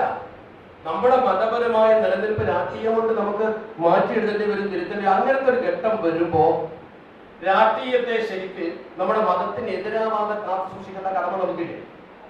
കോവിഡ് വന്നപ്പോൾ എന്തായത്? മയ്യത്ത് എങ്ങനെ മറവ് ചെയ്യണമെന്ന് ഗവൺമെന്റ് പറയും. നമുക്ക് മയ്യത്ത് മറവ് ചെയ്യുന്ന രീതി, ആ രീതിക്ക് വിരുദ്ധമായി ഗവൺമെന്റ് പറയാം. ആരോഗ്യ പ്രശ്നമാണ്. ഉത്തരവാദപ്പെട്ട നേതാക്കൾ നേരിട്ട് ബന്ധപ്പെട്ടു. ആ പ്രശ്നങ്ങൾ ക്രൈസിസ് പരിഹരിക്കാൻ വേണ്ടി നിർദ്ദേശങ്ങൾ വെച്ചു. അതനുസരിച്ച് പിന്നീട് മയ്യത്ത് മറവ് ചെയ്യാൻ പറ്റും. അപ്പൊ അവിടെ നമ്മൾ ശരിക്കും ഭരിക്കുന്ന ഭരണകൂടത്തിന്റെ നിയമങ്ങളെ മതപരമായ കാര്യങ്ങളിൽ ഇടപെടുന്ന ഒരു അവസ്ഥ വരുമ്പോൾ നമ്മൾ അത് രാഷ്ട്രീയമായി കൈകാര്യം ചെയ്യേണ്ടി വരും. പള്ളി പറഞ്ഞാൽ മാത്രം മതിയാവില്ല. നമ്മുടെ പള്ളിയിൽ കയറിയിട്ട് ഞങ്ങൾ കോവിഡ് മയ്യത്ത് ഞങ്ങൾ ഇഷ്ടംപോലെ മറവ് ചെയ്യുമെന്നോടെ നിയമം പിടികൂടും. അവിടെ എന്തേ പറ്റൂ? അവിടെ ഗവൺമെന്റുമായി ബന്ധപ്പെട്ട വിഷയം ചർച്ച ചെയ്ത് പരിഹരിക്കണമെങ്കിൽ നമുക്കൊരു സംഘശക്തി വേണം. രാഷ്ട്രീയമാണ് നമുക്ക് നിയന്ത്രിക്കുന്നത്. അപ്പൊ നിങ്ങൾ ഞാൻ ഈ രാഷ്ട്രീയത്തിനില്ല എന്ന് പറഞ്ഞ് പള്ളിയിൽ ഇരുന്നിട്ട് ദിക്റും സ്വലാത്തും ചൊല്ലി ഇരുന്നാൽ, ദിക്റും സ്വലാത്തും മോശമാണെന്നല്ലേ ഞാൻ പറയുന്നതിന്റെ അർത്ഥം. തെറ്റിദ്ധരിക്കരുത്. ദുർവ്യാഖ്യാനങ്ങളുടെ കാലം പ്രസംഗത്തിന്റെ ഒരു ഭാഗം മുറിച്ചിട്ട് നാളെ വരും കുഴപ്പമുണ്ടാക്കേണ്ട. പക്ഷേ അങ്ങനെ ചെയ്താലൊന്നും നമ്മുടെ രാജ്യത്ത് നമ്മൾ ഉദ്ദേശിക്കുന്ന കാര്യം നടക്കില്ല. നമ്മുടെ ജനാധിപത്യ രാജ്യത്താണ്. ഇവിടെ നമുക്ക് ജനാധിപത്യമാണ്. നേരെ മറിച്ച് നമ്മൾ സൗദി അറേബ്യയിലോ യു എയിലോ അവിടുത്തെ ഭരണക്രമത്തിലാണെങ്കിൽ ഇങ്ങനെ സംഘടിക്കേണ്ട കാര്യമില്ല, സംഘടിക്കാൻ പറ്റുകയുമില്ല. അതോടെ ഇവിടെ അപ്പൊ അവിടെ ഒരു ഇസ്ലാം ഇവിടെ ഒരു ഇസ്ലാമാണോ? കുട്ടികൾ ചോദിക്കും അവിടെ ഇസ്ലാം ഇവിടെ അല്ല. ഹിക്മത്ത് എന്ന് പറഞ്ഞാൽ അതാണ്. ഹിക്മത്ത് എന്ന് പറഞ്ഞാൽ നമ്മൾ സ്ഥലകാല സാഹചര്യം അനുസരിച്ചാണ് കാര്യങ്ങൾ ചെയ്യേണ്ടത്. സ്ഥലത്തിനും കാലത്തിനും സാഹചര്യത്തിനും അനുസരിച്ച് പ്രബോധനത്തിന്റെ രീതിശാസ്ത്രം കെട്ടിപ്പടുക്കേണ്ടി വരും. എല്ലാ സ്ഥലത്തും ഒരുപോലെ ആവും. നൂഹ് നബി അലൈഹി സ്വലാത്തു വസ്സലാമിന്റെ പ്രബോധന കാലം പോലെയല്ല പിന്നീട് വന്ന പ്രവാചകന്മാരുടെ കാലഘട്ടം. വ്യത്യാസമുണ്ട്. ഓരോരുത്തർക്കും ഓരോ രീതിയല്ലേ. അതെന്താ കാരണം? സ്ഥലവും കാലവും സാഹചര്യവും നോക്കണം. അപ്പൊ ഇന്ത്യൻ സാഹചര്യം എന്താ? ഇന്ത്യൻ സാഹചര്യം എന്ന് പറഞ്ഞാൽ ഭൂരിപക്ഷവും അമുസ്ലിങ്ങളാണ്. ഇന്ത്യയിൽ ഭൂരിപക്ഷവും അമുസ്ലിങ്ങളാണ്. മുസ്ലിം ശത്രുക്കൾ ഞാൻ പറയില്ല, അമുസ്ലിങ്ങൾ, ഇസ്ലാം അറിയാത്ത ആൾക്കാരാണ്. അതിൽ ചെറിയ ശതമാനം ഇസ്ലാമിന്റെ ശത്രുക്കളുണ്ട്, ഒരു വലിയ ശതമാനം ഇസ്ലാമിനെ കുറിച്ച് അറിയാത്തവരുണ്ട്. അപ്പൊ ഇവരുടെ മുമ്പിൽ ഇസ്ലാമിനെ ഉയർത്തിപ്പിടിക്കാൻ നമുക്ക് ഏറ്റവും പ്രധാനപ്പെട്ട ഒരു അവകാശം മതേതരത്വം. മതേതരത്വം അതാണ് നമ്മളുടെ ഏറ്റവും വലിയ കരുത്ത്. The state has no religion. രാജ്യത്തിന് മതമില്ല, രാജ്യത്തിന് മതമില്ല. അതാണ് all persons are equally entitled to freedom of conscience ആണ്. ഓരോരുത്തർക്കും അവനവന്റെ ഇഷ്ടപ്പെട്ട മതം തിരഞ്ഞെടുക്കാം. അത് ഈ രാജ്യത്തിന്റെ ഏറ്റവും വലിയൊരു ഗുണം. അത് നിലനിൽക്കണം. ഇപ്പൊ ഇന്ത്യ ഭരിക്കുന്ന ഫാസിസ്റ്റുകളുടെ ഏറ്റവും വലിയ മോഹം എന്താ? അത് തകർക്കണം എന്നതാണ്. ഈ മതേതരത്വം നിലനിർത്തണമെങ്കിൽ നമ്മൾ ചെയ്യണം. നമ്മൾ പടച്ചറപ്പിനോട് ദ്വാ ചെയ്താൽ നടക്കുന്നുള്ള കാര്യം ഉറപ്പല്ലേ. പക്ഷേ പ്രായോഗികതയും കൂടി വേണം. മെയിൻ റോഡിലേക്ക് ഇറങ്ങിയിട്ട് കോഴിക്കോട് പോകുന്ന ബസ്സിൽ കയറിയിട്ട് പടച്ച തമ്പുരാനെ കണ്ണൂരെത്തിക്കണേ ദ്വാരത്തിന്റെ കാര്യമില്ല. അള്ളാഹുവിന്റെ ശക്തിയിലേക്കല്ല, സംഗതി നടക്കില്ല. എന്താ കാരണം? ചെയ്ത പ്രവൃത്തി അനുകൂലമല്ല. അപ്പൊ നമ്മൾ ശരിക്കും പ്രവർത്തനക്ഷമമായി ഒട്ടകത്തെ കെട്ടിയിട്ട് തവക്കുലാക്കണം എന്ന് പറഞ്ഞതിന്റെ അർത്ഥം ചെയ്യേണ്ട പണി നമ്മൾ എടുക്കണം. ഇന്ത്യൻ ജനാധിപത്യത്തെ തകർക്കാൻ ശ്രമിക്കുന്ന ആളുകൾക്കെതിരെ നമുക്ക് ചെയ്യാൻ കഴിയുക കലാപം ഉണ്ടാക്കലല്ല, അസ്വാരസ്യം ഉണ്ടാക്കലല്ല. അതേ നാണയത്തിൽ ഒരു രാഷ്ട്രീയ സംവിധാനം കെട്ടിപ്പടുത്തുകൊണ്ട് അതിനെ പ്രതിരോധിക്കുക. അതാണ് നമ്മൾ ചെയ്തത്. അത് ഖായിദയുടെ ചെയ്തത്. ആ പ്രതിരോധ സംവിധാനം അല്ലെങ്കിൽ നമ്മുടെ ഉന്നമനത്തിന് വേണ്ടിയുള്ള സംവിധാനമാണ് നമ്മുടെ രാഷ്ട്രീയ പാർട്ടി. അതാദ്യം നമ്മുടെ ചെറുപ്പക്കാരുടെ മനസ്സിൽ. എന്തിനാണ് ലീഗ് എന്ന് ചോദിച്ചാൽ അപ്പൊ പറഞ്ഞു കൊടുക്കണം. എന്തിനാണ് ലീഗ്? അത് തിരിച്ചു പറഞ്ഞു. ലീഗ് ചെയ്ത ഒരുപാട് നേട്ടങ്ങൾ ഇവിടെ ഉണ്ട്. അതിലേക്ക് ഇപ്പൊ ഞാൻ കിടക്കുന്നില്ല, അത് വേറെ വിഷയമാണ്. ഒരൊറ്റ കാര്യം മതി. ഇന്ത്യ മഹാരാജ്യത്ത് 20 കോടി മുസ്ലിങ്ങൾ ഉണ്ടെങ്കിൽ 1 കോടിയിൽ താഴെ മാത്രമേ ഇവിടെ ഉള്ളൂ. ബാക്കി 19 കോടിയും കേരളത്തിന്റെ പുറത്താണ്. 19 കോടി മുസ്ലിങ്ങളും ഉറ്റുനോക്കുന്നത് കേരളത്തിലെ സംഘ സംവിധാനത്തെ. ഈ 19 കോടി മുസ്ലിങ്ങളുടെയും വിഷയം ഇന്ത്യൻ പാർലമെന്റിൽ അവതരിപ്പിക്കുന്നത് നമ്മുടെ ഈ സംഘശക്തിയാണ്. നിങ്ങൾ പഠിക്കണം. അപ്പൊ തൊട്ടടുത്തുണ്ടായ ഓരോ സംഭവങ്ങൾ നോക്കുന്നതിന് ഓരോ സംഭവം ഏറ്റവും അടുത്തുണ്ടായ സംഭവം ഹരിയാനയിൽ പള്ളി പൊളിച്ചു, ഇമാമിനെ കൊന്നു, മുസ്ലിങ്ങൾക്ക് കട നടത്താൻ പാടില്ല എന്ന് പറഞ്ഞു, ഭീകരാന്തരീക്ഷം ഉണ്ടായി, ജനങ്ങളൊക്കെ അസ്വസ്ഥരായി. ആ സമയത്ത് ആ പ്രദേശത്തേക്ക് പ്രയാസപ്പെട്ട് ബൈക്കിലൊക്കെ സഞ്ചരിച്ച് ഒരു ഇന്ത്യൻ പാർലമെന്റ് മെമ്പർ ചെന്നിട്ട് ആ പ്രദേശത്തെ സംഗതികൾ ശരിക്കും പഠിച്ചിട്ട് പാർലമെന്റ് റിപ്പോർട്ട് ചെയ്യാം. ആ ജനങ്ങൾക്ക് വലിയ സമാധാനമാണ്. വളരെയധികം മർദ്ദിതരായ സമൂഹത്തെ സഹായിക്കാൻ വേണ്ടി പാർലമെന്റ് മെമ്പർ എന്ന പദവിയിൽ ഒരാളെ ഹരിയാനയിലെ ഗ്രാമത്തിലേക്ക് അയക്കാൻ കഴിഞ്ഞത് മുസ്ലിം ലീഗ് എന്ന പ്രസ്ഥാനമുള്ളത് കൊണ്ടാണ് എന്ന് നിങ്ങൾ മനസ്സിലാക്കുക. അത് ശക്തിപ്പെടുത്തിയ പ്രസ്ഥാനത്തിന്റെ ഗുണം വേറെ ആരെങ്കിലും പോയോ? എത്ര മെമ്പർമാരുടെ പാർലമെന്റിൽ വേറെ ആർക്കെങ്കിലും ഒരു ആശ്വാസം അവിടെ കൊടുക്കാൻ പറ്റുമോ? അതൊരു മതപരമായ കടമ കൂടിയാണ്. അവിടെ ചെന്നപ്പോൾ മുസ്ലിങ്ങൾക്ക് മാത്രമല്ല ദരിദ്ര പിന്നോക്ക വിഭാഗത്തിനൊക്കെ ആശ്വാസമായി. അതെന്തുകൊണ്ട് സാധിച്ചു? ഒരു സംഘശക്തി. അപ്പൊ സംഘശക്തി എന്തിനെന്ന് ചോദ്യത്തിന് ഏറ്റവും വലിയ മറുപടി അതാണ്. അല്ലാഹുവിന്റെ പരിശുദ്ധ ഖുർആൻ പറഞ്ഞു, കൃത്യമായി പുതുതലമുറയെ ബോധ്യപ്പെടുത്താൻ ഞാൻ പറയുന്നത്,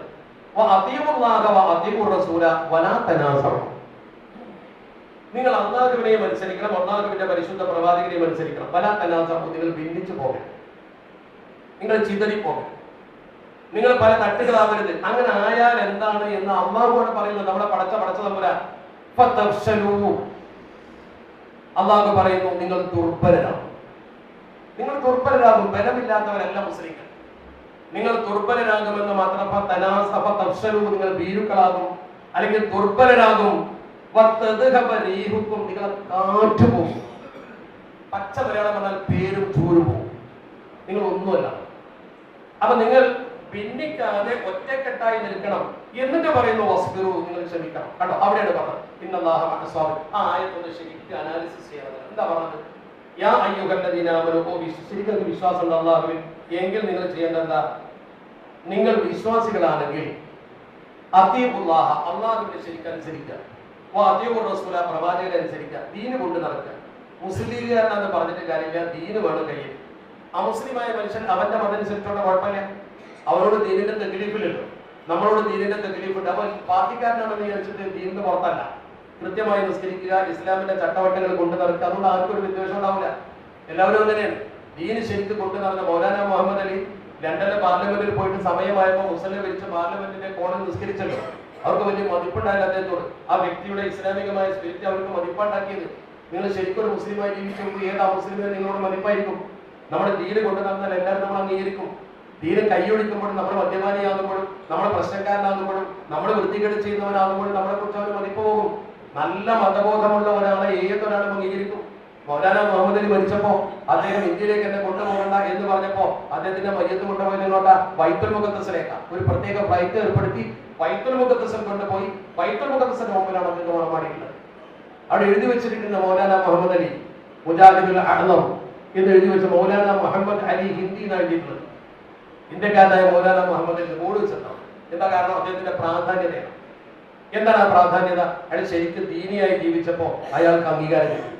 അപ്പൊ ഞാൻ പറഞ്ഞു വരുന്ന എന്നിട്ട് പറഞ്ഞു വരാ തനാസവും, നിങ്ങൾ അള്ളാഹുവിന്റെ റസൂലിനെ അംഗീകരിച്ചു. നിങ്ങളെ ഇബാദത്ത് മാത്രം നോക്കിയിട്ട് ഇങ്ങനെ നടന്നാൽ പോരാ. നിങ്ങൾ വലിയ ആയതായി പള്ളിയിലിരുന്നാൽ പോരാ. നിങ്ങൾ എന്ത് ചെയ്യണം? ഭിന്നിക്കാതിരിക്കാനുള്ള പഠിച്ചത്. ഭിന്നിക്കാതിരിക്കാനുള്ള പണി എന്താ? ഒന്നിപ്പിക്കാനുള്ള പണിയാണ്. അതുകൊണ്ടാണോ ഇതിന്റെ വ്യാഖ്യാനത്തിൽ ഹദീസിൽ പറഞ്ഞ അലൈക്കും ബിൽ ജമാഅ, നിങ്ങൾ സംഘടിച്ചു നിൽക്കണം. അലൈക്കും എന്ന് പറഞ്ഞാൽ അമ്രാണ്, അത് കൽപ്പനയാണ്. നിങ്ങൾ സംഘടിച്ചു നിൽക്കണം. പ്രത്യേകിച്ച് ഇന്ത്യയിൽ മുസ്ലിങ്ങൾ സംഘടിച്ചു നിന്നാൽ എന്ത് കിട്ടുമെന്ന് കേരളം കാണിച്ചു കൊടുത്തത്. സംഘടിച്ചു നിന്നാൽ കിട്ടുന്ന നേട്ടം നമ്മൾ അനുഭവിച്ചിട്ടുണ്ട്. കേരളത്തിലെ മുസ്ലിങ്ങൾ അനുഭവിക്കുന്ന പോലെ സൗകര്യം പുറത്ത് അനുഭവിക്കുന്നുണ്ടോ? നമുക്ക് ഈ സൗകര്യങ്ങളൊക്കെ കിട്ടിയതെന്നോട് നമ്മൾ ഒരുമിച്ച് നോക്കാം. നമ്മൾ ഭിന്നിച്ച് നിലപ്പത്ത് അക്ഷരങ്ങൾ ദുർബലരാണ്. ഉത്തരേന്ത്യയിലെ മുസ്ലിങ്ങൾ ദുർബലരല്ലേ? 19 കോടി ദുർബലരാണ് കൂട്ടരെ. ഒരു 80-85 ലക്ഷം മുസ്ലിങ്ങൾ മാത്രമേ ബലവാന്മാരുള്ളൂ ഇവിടെ. നമ്മുടെ അന്തസ് പോലെ അവർക്ക് അന്തസ്സില്ല. 3.5 കോടി മുസ്ലിമുള്ള പശ്ചിമ ബംഗാളിൽ ദുർബലല്ലേ മുസ്ലിങ്ങൾ? 4.5 കോടി മുസ്ലിമുള്ള യു പിയിൽ ദുർബലല്ലേ? അവിടെ എന്താ കാരണം? 4.5 കോടി ഉണ്ടായിട്ട് വല്ല കാര്യമുണ്ടോ? എന്തേ സംഭവിച്ചത്? 10 ലക്ഷം നിങ്ങൾ ദുർബലരാകും. എന്തേ കാരണം? യോജിച്ചെന്നില്ല. 10 നിങ്ങളെ പേരും ചൂടി പോകും. അവർക്കൊരു പ്രാധാന്യതയില്ലല്ലോ, ഒരു പ്രാധാന്യതയില്ല. ആ ഉത്തർപ്രദേശിലൂടെയാണ് ഒരു യാത്ര പോകുന്ന സമയത്ത് പേരെഴുതി വെക്കുന്ന മുസ്ലിമിന്റെ കടക്ക് പ്രത്യേകിച്ച് എന്താ കാരണം? അവിടെ നിന്ന് സാധനം വാങ്ങാൻ പാടില്ല. തലശ്ശേരിയിൽ എഴുതി വെക്കാൻ നിങ്ങൾ പോയിക്കോ. അങ്ങനെ എഴുതി വെക്കണം എന്നാണെങ്കിലും പറയൂ. RSSകാരൻ പോലും ഇവിടെ പറയും. എന്താ കാരണം? പറയാൻ പറ്റില്ല. ഇവിടുത്തെ സാമൂഹ്യ അന്തരീക്ഷം അങ്ങനെ ആക്കി തീർത്തു. നമ്മൾ അത് ആക്രാമകമായ പ്രവർത്തനത്തിലൂടെ ആക്കി തീർത്തതല്ല. വളരെ സൗഹൃദപരമായി അവകാശങ്ങളും അധികാരങ്ങളും ശരിക്കും നമുക്ക് ലഭ്യമാകാൻ നമ്മളും ഭരണകൂടത്തിൽ പങ്കാളിയായപ്പോൾ കിട്ടിയതാണ്. നമ്മൾ കേവലം ആരാധനയിൽ മാത്രം ലയിച്ചിരുന്നാൽ അത് കിട്ടൂല. രണ്ടും വേണം. റബ്ബനാതിനാ ഫിദ്ദുനിയ ഹസന വഫിൽ ആഖിറതി ഹസന, രണ്ടും വേണം. ഞാൻ പറഞ്ഞു വന്നത് അള്ളാഹുവിന്റെ പരിശുദ്ധ ഖുർആൻ എന്നിട്ട് പറഞ്ഞെന്നറിയോ? വസ്ബിറു, നിങ്ങൾ ക്ഷമിക്കണം. ചിലപ്പോൾ ചില ബുദ്ധിമുട്ടൊക്കെ ഉണ്ടാവും, ചിലപ്പോൾ ചില പ്രയാസമൊക്കെ ഉണ്ടാവും. എടുത്തു ചാടണ്ട, തീവ്രത കാണിക്കുന്ന വസ്ബിറു, നിങ്ങൾ ക്ഷമിക്കും. എന്തിനാ അവിടെ വസ്ബിറു പറയാൻ കാരണം? നിങ്ങളുടെ പേര് പോകും, ചൂര് പോകും, നിങ്ങൾ ദുർബലരാകുന്നൊക്കെ പറഞ്ഞിട്ട് ക്ഷമിക്കൂ എന്ന് പറയാൻ കാരണം എന്താ? നമ്മൾ സംഘടിച്ചാലും ആ സംഘടന കൊണ്ട് നമ്മൾ ഇവിടെ അക്രമം ഉണ്ടാക്കാൻ പാടില്ല. നമ്മൾ സംഘശക്തിയെ ചാടിവിടാൻ പാടില്ല. നമ്മൾ വളരെ ക്ഷമിച്ചും സഹിച്ചും വസ്തു അള്ളാഹു ക്ഷമിക്കുന്നവരുടെ കൂടെ ഉണ്ടാവും. ഞാൻ പറയുന്ന ഈ ലോജിക്ക് ശരിക്കും മനസ്സിലാക്കണം നിങ്ങൾ. അപ്പൊ നമ്മൾ അങ്ങനെ ഒരു സംഘടന രൂപീകരിച്ച് പ്രവർത്തിക്കണം. ഇപ്പൊ ഞാൻ പറയുന്നത് ഇസ്ലാമിക മാനം മാത്രമല്ല, ചരിത്രത്തിലേക്ക് പിന്നെ പോകാം. ഒരുപാട് ചരിത്രമുണ്ട്. മുസ്ലിം ലീഗ് എന്ന് പറയും, തലശ്ശേരിയുടെ ചരിത്രം തന്നെ ഒരുപാട്. ഇവിടെ നമുക്കൊക്കെ ഇന്നലെ ഒരു കുഴപ്പം തന്നെ, അണികളും നേതൃത്വവും തമ്മിലുള്ള ഒരു ബാലൻസിങ്ങിനാണ് പ്രശ്നം പറ്റിയത്. നമ്മൾ ശക്തിപ്പെട്ട് വേണ്ട. അണികളും അതുപോലെ തന്നെ നേതൃത്വം രണ്ട് ധ്രുവത്തിലായി പല സ്ഥലത്തും. ഇവിടെ ഉണ്ടോ എന്ന് എനിക്കറിയില്ല. എന്ന് പറഞ്ഞാൽ അണികളെ സംബന്ധിച്ചിടത്തോളം അവരുടെ സൗകര്യങ്ങളെ കുറിച്ച് മാത്രം ചിന്തിച്ചു, നേതൃത്വം അവരെ കുറിച്ച് മാത്രം ചിന്തിച്ചു. ഇതൊക്കെ പണ്ടുണ്ടായി. അപ്പൊ എന്താ നമ്മൾ ചെയ്യേണ്ടത്? നമുക്ക് നിർദ്ദേശം തരണം, നമുക്ക് മാനുവൽ ഉണ്ടല്ലോ. ഇസ്ലാമിക ഭരണകൂടത്തിന്റെ മാനുവലുണ്ട്. ആരാണ് ഇസ്ലാമിക ഭരണകൂടത്തിന്റെ ക്രമീകരണം നമുക്ക് ആദ്യം കാണിച്ചു തന്നത്? അഷ്റഫുൽ ഖൽഖ് മുഹമ്മദ് മുസ്തഫ. അവിടെ ചിന്തിക്കുന്ന ചെറുപ്പക്കാരോട് പറയണം, ഒരിക്കൽ നബി സല്ലല്ലാഹു അലൈഹി വസല്ലം തങ്ങളുടെ മുമ്പിൽ വന്നിട്ട് ആ സ്വഹാബിയുടെ ഒരു വാതിൽ ഒരു ബുച്ചറുന്ന അദ്ദേഹം വന്നിട്ട് നബി തങ്ങളോട് നേരെ ചോദിച്ചു. നമ്മുടെ കുട്ടികൾ ഇന്ന് ചോദിക്കുന്ന അതേ ചോദ്യം, നമ്മുടെ പാർട്ടി പ്രവർത്തകർ ഇന്ന് ചോദിക്കുന്ന അതേ ചോദ്യം. ഞാൻ രണ്ടു കൂട്ടരെ കുറിച്ച് പറയാം, നേതാവിനെ കുറിച്ച് പറയാം, അണികളെ കുറിച്ച് പറയാം. വാങ്ങിലിബിനെ കുറിച്ച് റളിയല്ലാഹു അൻഹു വന്നുകൊണ്ട് നബി തങ്ങളോട് ചോദിക്കുകയാണ്, യാ റസൂലല്ലാഹ്. അദ്ദേഹം റിപ്പോർട്ട് ചെയ്യും, വാങ്ങിലിബിനെ കുറിച്ച് തങ്ങൾ റിപ്പോർട്ട് ചെയ്താൽ ചോദിച്ചത് സലമത്ത് ബിൻ യസീദ് എന്ന സഹാബി നബി തങ്ങളോട് വന്ന് ചോദിക്കുന്നത് വാങ്ങിലിബിനെ കുറിച്ച് റളിയല്ലാഹു അൻഹുവിന്റെ ഹദീസിന്റെ റിപ്പോർട്ടർമാർ റിപ്പോർട്ട് ചെയ്യും. ഞാൻ അത്ര കൃത്യമായി പറയാൻ കാരണം ഈ സംഭവത്തിന്റെ ഒരു സ്ഥിരത അതല്ലെങ്കിൽ അതിന്റെ വസ്തുത നിങ്ങൾക്ക് ബോധ്യപ്പെടുത്താൻ.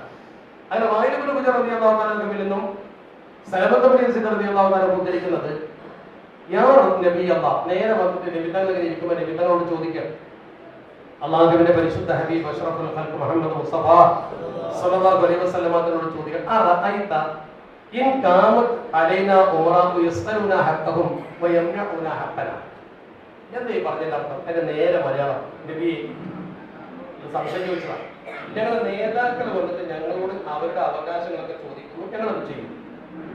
ഞങ്ങളുടെ അവകാശങ്ങൾ ചോദിക്കുമ്പോ അവരൊന്നും തരുന്നില്ല. നമുക്കൊക്കെ ഒരു പരാതിയാണ്. ഇലക്ഷന്റെ സമയത്ത് വോട്ട് ചെയ്യുന്ന സമയത്ത് നേതാക്കൾ വരും, ഞങ്ങളോട് വോട്ട് ചെയ്യാൻ പറയും. പിന്നെ അവരോട് എന്തെങ്കിലും ഒരു കാര്യം പറഞ്ഞാൽ അവരെ തിരിഞ്ഞു നോക്കണില്ല. പരാതി പണ്ട് പറയും ആരോട്? അഷ്റഫുൽ ഖൽഖ് മുഹമ്മദ് മുസ്തഫ. ഇനിയിപ്പോ നിങ്ങളേതെങ്കിലും നേതാക്കളെ മനസ്സിൽ കണ്ട ഞാൻ അതീത പറഞ്ഞു. അങ്ങനെ ഈ ഒരു അഭിപ്രായം നബിത്തങ്ങളോട് പറഞ്ഞപ്പോൾ നബിത്തങ്ങൾ എന്താ ചെയ്തത്? ഇതിലൊരു വലിയ പാഠമുണ്ട്. ഇതിൽ ഏറ്റവും വലിയ പാഠം എന്താ? നബി സല്ലല്ലാഹു അലൈഹി വസല്ലം തങ്ങൾ ചെയ്തെന്താ? ഹദീസിൽ പറയുന്നു, നബിത്തങ്ങൾ നേരെ മലയാളം പറഞ്ഞാൽ തിരിഞ്ഞു കളഞ്ഞു എന്നാ ഉദ്ദേശം. എന്താ? മൈൻഡ് ചെയ്യില്ല. ആ ചോദ്യം നബിത്തങ്ങൾ അഡ്മിറ്റ് ചെയ്തില്ല. അതിൽ നിന്ന് പഠിക്കേണ്ട ഒരു പാഠം, ഓരോന്നിനും ഓരോ പാഠം. ബാക്കി ഞാൻ പറയാം. അതിൽ പഠിക്കേണ്ട ഒരു പാഠം, നേതൃത്വത്തെ അങ്ങനെ പരസ്യമായി വിമർശിക്കാൻ പാടില്ല. ഫസ്റ്റ് പാഠം നമ്മൾ പഠിക്കേണ്ടതാണ്. നേതൃത്വത്തെ അങ്ങനെ പച്ചയായി പരസ്യമായി വിമർശിക്കാൻ പാടില്ല. ആദ്യം നമ്മളത് മനസ്സിലാക്കും. അപ്പോൾ ഈ സംഘടനയുടെ സുസ്ഥിരത എന്നാ വിമർശിക്കേണ്ട, അത് വേറെ പറയാം. എന്നിട്ട് നബിത്തങ്ങളോട് കൊണ്ട് ചോദിച്ചു, ഈ സ്വഹാബി കൊണ്ട് ചോദിച്ചു. വീണ്ടും ചോദിച്ചപ്പോൾ പിന്നെ ഒരു മറുപടി പറയാൻ ആവശ്യമാണ്. അപ്പൊ ആദ്യം നബിത്തങ്ങൾ തിരിഞ്ഞു കളഞ്ഞു എന്ന് ഹദീസിൽ പറഞ്ഞതിന്റെ ഉദ്ദേശം, നമ്മളൊരു സംഘമായി പ്രവർത്തിക്കുമ്പോൾ ഒരിക്കലും നേതൃത്വത്തെ പരസ്യമായി വിമർശിക്കരുത് എന്നാണ്. അത് നിങ്ങളൊക്കെ പാലിക്കണം, ഞാനും പാലിക്കണം, എല്ലാവരും പാലിക്കണം. എന്നിട്ട് നബിത്തങ്ങൾ അതിനെ പിന്നെയും ചോദിച്ചപ്പോൾ നബിത്തങ്ങൾ പറഞ്ഞു, ഇസ്മഉ വ അതീഉ. നിങ്ങൾ അണികൾ ചെയ്യേണ്ടത് നേതൃത്വം പറയുന്നത് കേൾക്കുകയും അനുസരിക്കുകയും ചെയ്യുക. ആദ്യം നമ്മൾ ചെയ്യേണ്ടത് ഇത്താഅത്താണ്, അനുസരണം. എന്താണോ നേതാക്കൾ പറയുന്നത് കൃത്യമായി നടപ്പാക്കുക. അപ്പോഴേ സംഘടനയാണ്. എന്നിട്ട് നബിത്തങ്ങൾ പറഞ്ഞു, കൃത്യമായി ഹദീസിൽ പറയുന്നു, ഫഇന്നമാ അലൈഹിം മാ ഹുമ്മിലു വഅലൈക്കും മാ ഹുമ്മിൽതും. എന്നാണ് പറഞ്ഞതിനർത്ഥം? നേതൃത്വത്തെ ഏൽപ്പിച്ച ഉത്തരവാദിത്വത്തിൽ അവർക്ക് ബാധ്യത. അവരവരെ ബാധ്യത ശരിക്കും നിർവഹിക്കണം. നിർവഹിച്ചില്ലെങ്കിൽ പടച്ചറപ്പാട് ചോദിക്കും. നിങ്ങൾക്ക് നിങ്ങളുടെ ബാധ്യത നേതൃത്വം അനുസരിക്കലാണ്. അത് നിങ്ങൾ ചെയ്തിട്ടില്ല എന്നാവും. നിങ്ങളുടെ ബാധ്യത നേതൃത്വം വിമർശിക്കലല്ല. ഇവരുടെ ബാധ്യത ഇവരുടെ മുമ്പിൽ വരുന്ന ആൾക്കാരെ അവഗണിക്കലല്ല. രണ്ടു കൂട്ടരും പടച്ചവനെ പേടിച്ചിട്ട് പരിഗണിക്കണം എന്നാണ് പറയുന്നത്. നേതൃത്വത്തെ പരസ്യമായി വിമർശിക്കരുത്. ഏൽപ്പിച്ച ഉത്തരവാദിത്വം കൃത്യമായി നിർവഹിക്കാതെ ജനങ്ങളെ പാഴാക്കുകയോ വഞ്ചിക്കുകയോ ചെയ്ത് രണ്ടു കൂട്ടരുടെ പറഞ്ഞു. അതിലുള്ള പാഠം എന്താണ്? നമ്മുടെ ഉത്തരവാദിത്തം ഏറ്റെടുത്താൽ നമ്മൾ ശരിക്കും ജനങ്ങൾക്ക് സ്വീകാര്യരാണ്. ഹദീത്ത് വീണ്ടും തുടരുകയാണ്. സംഘടനയെ ഭദ്രമാക്കാൻ വേണ്ടി അള്ളാഹുവിന്റെ ദീൻ പഠിപ്പിച്ച ഈ ഹദീത്തുകൾ വളരെ പ്രധാനമാണ്. അഷ്റഫുൽ ഖൽഖ് മുത്ത് മുഹമ്മദ് മുസ്തഫ സ്വല്ലല്ലാഹു അലൈഹി വസല്ലം നമുക്ക് അവിടെ മാതൃകയുണ്ട് എല്ലാത്തിനും. നമ്മളിങ്ങനെ ഈ കവലരാഷ്ട്രീയം പറയേണ്ട ആൾക്കാരല്ല, അത് പറയാം. പക്ഷെ നമ്മുടെ ബേസ് എന്താണെന്ന് മനസ്സിലാക്കി. നമുക്കൊരു ബേസ് ഉണ്ട്. നമ്മൾ മുസ്ലിങ്ങളാണ്, നമുക്ക് ഇസ്ലാമിനൊരു ചിട്ടയുണ്ട് എന്ന് കരുതി നമ്മുടെ കൂട്ടത്തിൽ മുസ്ലിം സുഹൃത്തുക്കളുണ്ടാവും. അവരെ പരിഗണിക്കണം, അവർക്ക് വേണ്ടതൊക്കെ ചെയ്തു കൊടുക്കണം. ഒരു അമുസ്ലിമായ മനുഷ്യന് വേണ്ടി നമ്മൾ എന്തെങ്കിലും ചെയ്താലേ കൂലി നമുക്ക് കിട്ടും. പട്ടിക്ക് വെള്ളം കൊടുത്ത പെണ്ണ് സ്വർഗത്തിലാന്ന് പറഞ്ഞ മതമാണ്. അവിടെ ജാതി മതമൊന്നും പരിഗണനീയമല്ല. മാനവീയതയുടെ മുമ്പിൽ അല്ലെങ്കിൽ ജീവകാരുണ്യ പ്രവർത്തനത്തിന്റെ മുമ്പിൽ മതം തടസ്സമല്ല. വിശ്വാസത്തിന്റെ കാര്യത്തിൽ മതപരമായി നമ്മൾ നമ്മുടെ മതം, അവരവരുടെ മതം അനുഷ്ഠിക്കട്ടെ. മതങ്ങൾ തമ്മിൽ കൊമ്പ് കൂർക്കേണ്ട കാര്യമില്ല, മനുഷ്യർ തമ്മിൽ ഭിന്നിക്കേണ്ട കാര്യമില്ല. ഒരു ഹദീസ് നബി തങ്ങൾ തുറന്നു പറയണം, നിങ്ങളൊരു നേതാവാണെങ്കിൽ ഖിയാറു അഇമ്മത്തിക്കുമുല്ലദീന തുഹിബ്ബൂനഹും വയുഹിബ്ബൂനകും. നല്ല നേതാവ് ആരാന്ന് നബി തങ്ങൾ പറഞ്ഞു. നല്ല നേതാവ് ആരാ? നല്ല ഖിയാറു അഇമ്മ, നേതാക്കൾ വെച്ച നല്ല നേതാക്കള്. നിങ്ങൾ നേതാക്കളെയും സ്നേഹിക്കും, നേതാക്കൾ നിങ്ങളെയും സ്നേഹിക്കും. ഈ സ്നേഹബന്ധം നിലനിർത്തും. മാത്രമല്ല അതുപോലെ തന്നെ അല്ലാഹുവിന്റെ പ്രവാചകർ പറയാണ്, വതുസല്ലൂന അലൈഹിം വയുസല്ലൂന അലൈക്കും. നിങ്ങൾ അവർക്ക് വേണ്ടിയും പ്രാർത്ഥിക്കും, അവർ നിങ്ങൾക്ക് വേണ്ടി പ്രാർത്ഥിക്കും. ഇതാണ് നല്ല നേതാക്കൾ. നല്ലൊരു നേതാവാണെങ്കിൽ ഇപ്പൊ പാണക്കാട് സയ്യിദ് മുഹമ്മദ് അലി ഷാ ഉദാഹരണം, എല്ലാവരും അദ്ദേഹത്തിന് വേണ്ടി പ്രാർത്ഥിക്കും, അദ്ദേഹത്തെ സ്നേഹിക്കും, അദ്ദേഹം നിങ്ങളെയും സ്നേഹിക്കും. അതാണ് നേതാവ്. അഷ്റഫുൽ ഖൽഖ് തങ്ങളെ എല്ലാവരും സ്നേഹിച്ചിരുന്നു, നബി തങ്ങൾ എല്ലാവരെയും സ്നേഹിച്ചു. പരസ്പര സ്നേഹമാണ് നേതാക്കളും വഴികളും തമ്മിൽ ഉണ്ടാവേണ്ടത്. എന്നിട്ട് പറയുന്നത് ശിറാറു അയിമ്മത്തിക്കും ഏറ്റവും ചീത്ത നേതാക്കൾ ആരാ? അല്ലദീന തുബഇദൂനഹും വയുബഇദൂനകും വതൽഅനൂനഹും വയൽഅനൂനകും. നിങ്ങൾക്ക് അവരോടും ദേഷ്യമാണ്, അവർക്ക് നിങ്ങളോടും ദേഷ്യമാണ്. നിങ്ങൾ അവരെ ശപിക്കും, അവർ നിങ്ങളെ ശപിക്കും. അങ്ങനെ ഒരു കുട്ടിയാ പറയും, ഐ അയാൾ പോയി കിട്ടിയാൽ മതി, അങ്ങനെ പറയാം. ആരാവനെ നേതാവാക്കി അണികളെ കുറിച്ച് ഇവരും അങ്ങനെ പറയും. ഇങ്ങനെ പരസ്പരം ശപിക്കുന്നവർ ശിറാറു അഇമ്മ. ഒരു നേതാവ് എപ്പോഴും മനസ്സിൽ എല്ലാവരും തന്നെ സ്നേഹിക്കണമെന്നല്ല എന്നർത്ഥം. പക്ഷേ ജനങ്ങൾക്ക് ആക്ഷേപത്തിന്റെ പഴുത് കൊടുക്കാതെ ഏറ്റെടുത്ത ഉത്തരവാദിത്തം കൃത്യമായി നിർവഹിക്കണം. അതാണ് നേതാവിന്റെ കടമ. നിങ്ങളൊക്കെ നേതാക്കളാണ്, വീട്ടിലെ നേതാക്കളാണ്, യൂണിറ്റിലെ നേതാക്കളാണ്, പ്രധാനപ്പെട്ട ആളുകൾ. നമ്മളൊക്കെ ഓരോ നേതൃത്വം ഒരു അമാനത്താണ്. അത് കൃത്യമായി നിർവഹിച്ചില്ലെങ്കിൽ പടച്ചിറപ്പ് ചോദിക്കും എന്നുള്ള കാര്യം ഉറപ്പാണ്. അവിടെ പാർട്ടി വളരണമെങ്കിൽ നമ്മൾ നേതൃത്വം അണികൾ നമ്മുടെ ബന്ധമാദ്യം സുഖത്താക്കും. അല്ലെങ്കിൽ അണികൾ പറയുന്നത് ആ നേതാക്കൾ ശരിയല്ല, ഞങ്ങളെ വഴിക്കില്ല. നേതാക്കൾ പറയുന്നത് ഈ അണികളെ വിളിച്ചാൽ കിട്ടൂല, തൽക്കാലം നേരത്തെ ഇലക്ഷന്റെ സമയത്ത് നമുക്ക് നോക്കാം, ഇപ്പൊ അവർ പിന്നാലെ നടന്നിട്ട് കാര്യമില്ല. ഇതൊരു സംഘടനാ സംവിധാനത്തിന്റെ ഭാഗമാണ്. ഞാൻ പറയുന്നത് ഇവിടെ അങ്ങനെ ഉണ്ട് എന്നല്ല. ഇവിടെ ഒരു ഹദീസ് ഉണ്ട്, കമാ തഖൂലൂന കമാ യുഅമറു അലൈക്കും. നിങ്ങൾ എങ്ങനെയാണോ അതുപോലത്തെ നേതാക്കളാണ് നിങ്ങൾക്ക് ഉണ്ടാവുക എന്ന് പറഞ്ഞതിന്റെ അർത്ഥം എന്താ? നിങ്ങൾ എങ്ങനെയാണോ, നമ്മൾ എങ്ങനെയാണോ ജീവിക്കുന്നത് അതുപോലെ ആയിരിക്കും നേതാക്കൾ. അപ്പൊ ഉമർ ഫാറൂഖ് തങ്ങളുടെ കാലത്ത് അത്ര സൂക്ഷ്മത ആർക്കും ഉണ്ടാവില്ല. കാരണം എന്താ? ഉമർ ഫാറൂഖ് തങ്ങളുടെ കാലത്ത് ജനങ്ങൾക്ക് മുഴുവൻ സൂക്ഷ്മത ഉണ്ടായിരുന്നു. ഇന്നത്തെ ജനസമൂഹം മൂല്യച്യുതിയിലാണ്. അപ്പൊ നമ്മുടെ നേതൃത്വത്തിനും ആ മൂല്യച്യുതി ബാധിച്ചിട്ടുണ്ടാവും. അത് ഇല്ലായ്മ ചെയ്യാൻ നമ്മൾ എല്ലാവരും കൂടി ഒരുമിച്ച് ശ്രമിക്കണം എന്നതാണ്. അപ്പൊ നമ്മൾ ഇതിൽ ചിന്തിക്കേണ്ട പ്രധാനപ്പെട്ട കാര്യം എന്താ? ഞാൻ ഒറ്റ കാര്യം പറയാം. മഹാനായ ഇമാം ഷാഫി റഹ്മത്തുള്ളാഹി അലൈഹി തങ്ങളുടെ ഒരു പഠനമുണ്ട്. ഇമാം ഷാഫി റഹ്മത്തുള്ളാഹി അലൈഹി തങ്ങൾ വളരെ കൃത്യമായി ആഴത്തിൽ വിഷയങ്ങൾ പഠിച്ചിട്ട് പറഞ്ഞൊരു വാക്യം. എന്താണ് അദ്ദേഹം പറഞ്ഞത്? ഒരു നേതാവിന് 5 ഗുണങ്ങൾ ഉണ്ടാവണം. ഒരു നേതാവിന് 5 ഗുണങ്ങൾ. നിങ്ങളൊക്കെ നേതാക്കളാണ്, സ്റ്റേജിൽ ഇരിക്കുന്നവരെ മാത്രം നേതാക്കളായി കാണണം. നിങ്ങളൊക്കെ ഓരോ പ്രദേശത്തും ഈ പാർട്ടി കെട്ടിപ്പടിക്കേണ്ട ഉത്തരവാദിത്തമുള്ള ആൾക്കാരാണ്. നിങ്ങളെ കണ്ട ആളുകൾ പാർട്ടിയിലേക്ക് വരണം. അപ്പൊ ഞാനൊരു പാർട്ടി പ്രവർത്തകനാണെങ്കിൽ എന്റെ കടമ ഞാനിങ്ങനെ പാർട്ടിയുടെ സ്ഥാനത്തിരിക്കലല്ല, ഒരു 10 പേരെ ആകർഷിക്കല. നിങ്ങളുടെ ജീവിതത്തിൽ എത്ര പേരെ നിങ്ങൾ ഈ പാർട്ടിയുടെ കാര്യങ്ങൾ മനസ്സിലാക്കി കൊടുത്ത് പാർട്ടിയിലേക്ക് കൊണ്ടുവന്നു? അതിൽ എത്ര ചെറുപ്പക്കാരായ കുട്ടികൾക്ക് ലീഗിന്റെ സന്ദേശം നിങ്ങൾ പകർന്നു കൊടുക്കും?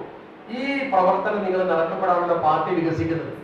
ഞാൻ മാത്രം മതി പാർട്ടിയിൽ എന്നല്ലല്ലോ ചിന്തിക്കേണ്ടത്. അപ്പൊ ഒരു നേതാവ് എങ്ങനെയായിരിക്കണം എന്നതിനെ കുറിച്ച് മഹാനവറുകൾ പഠിപ്പിക്കുന്നു. 5 ഗുണങ്ങൾ ഒരു നേതാവിനുമാണ്, കൃത്യമാണ്.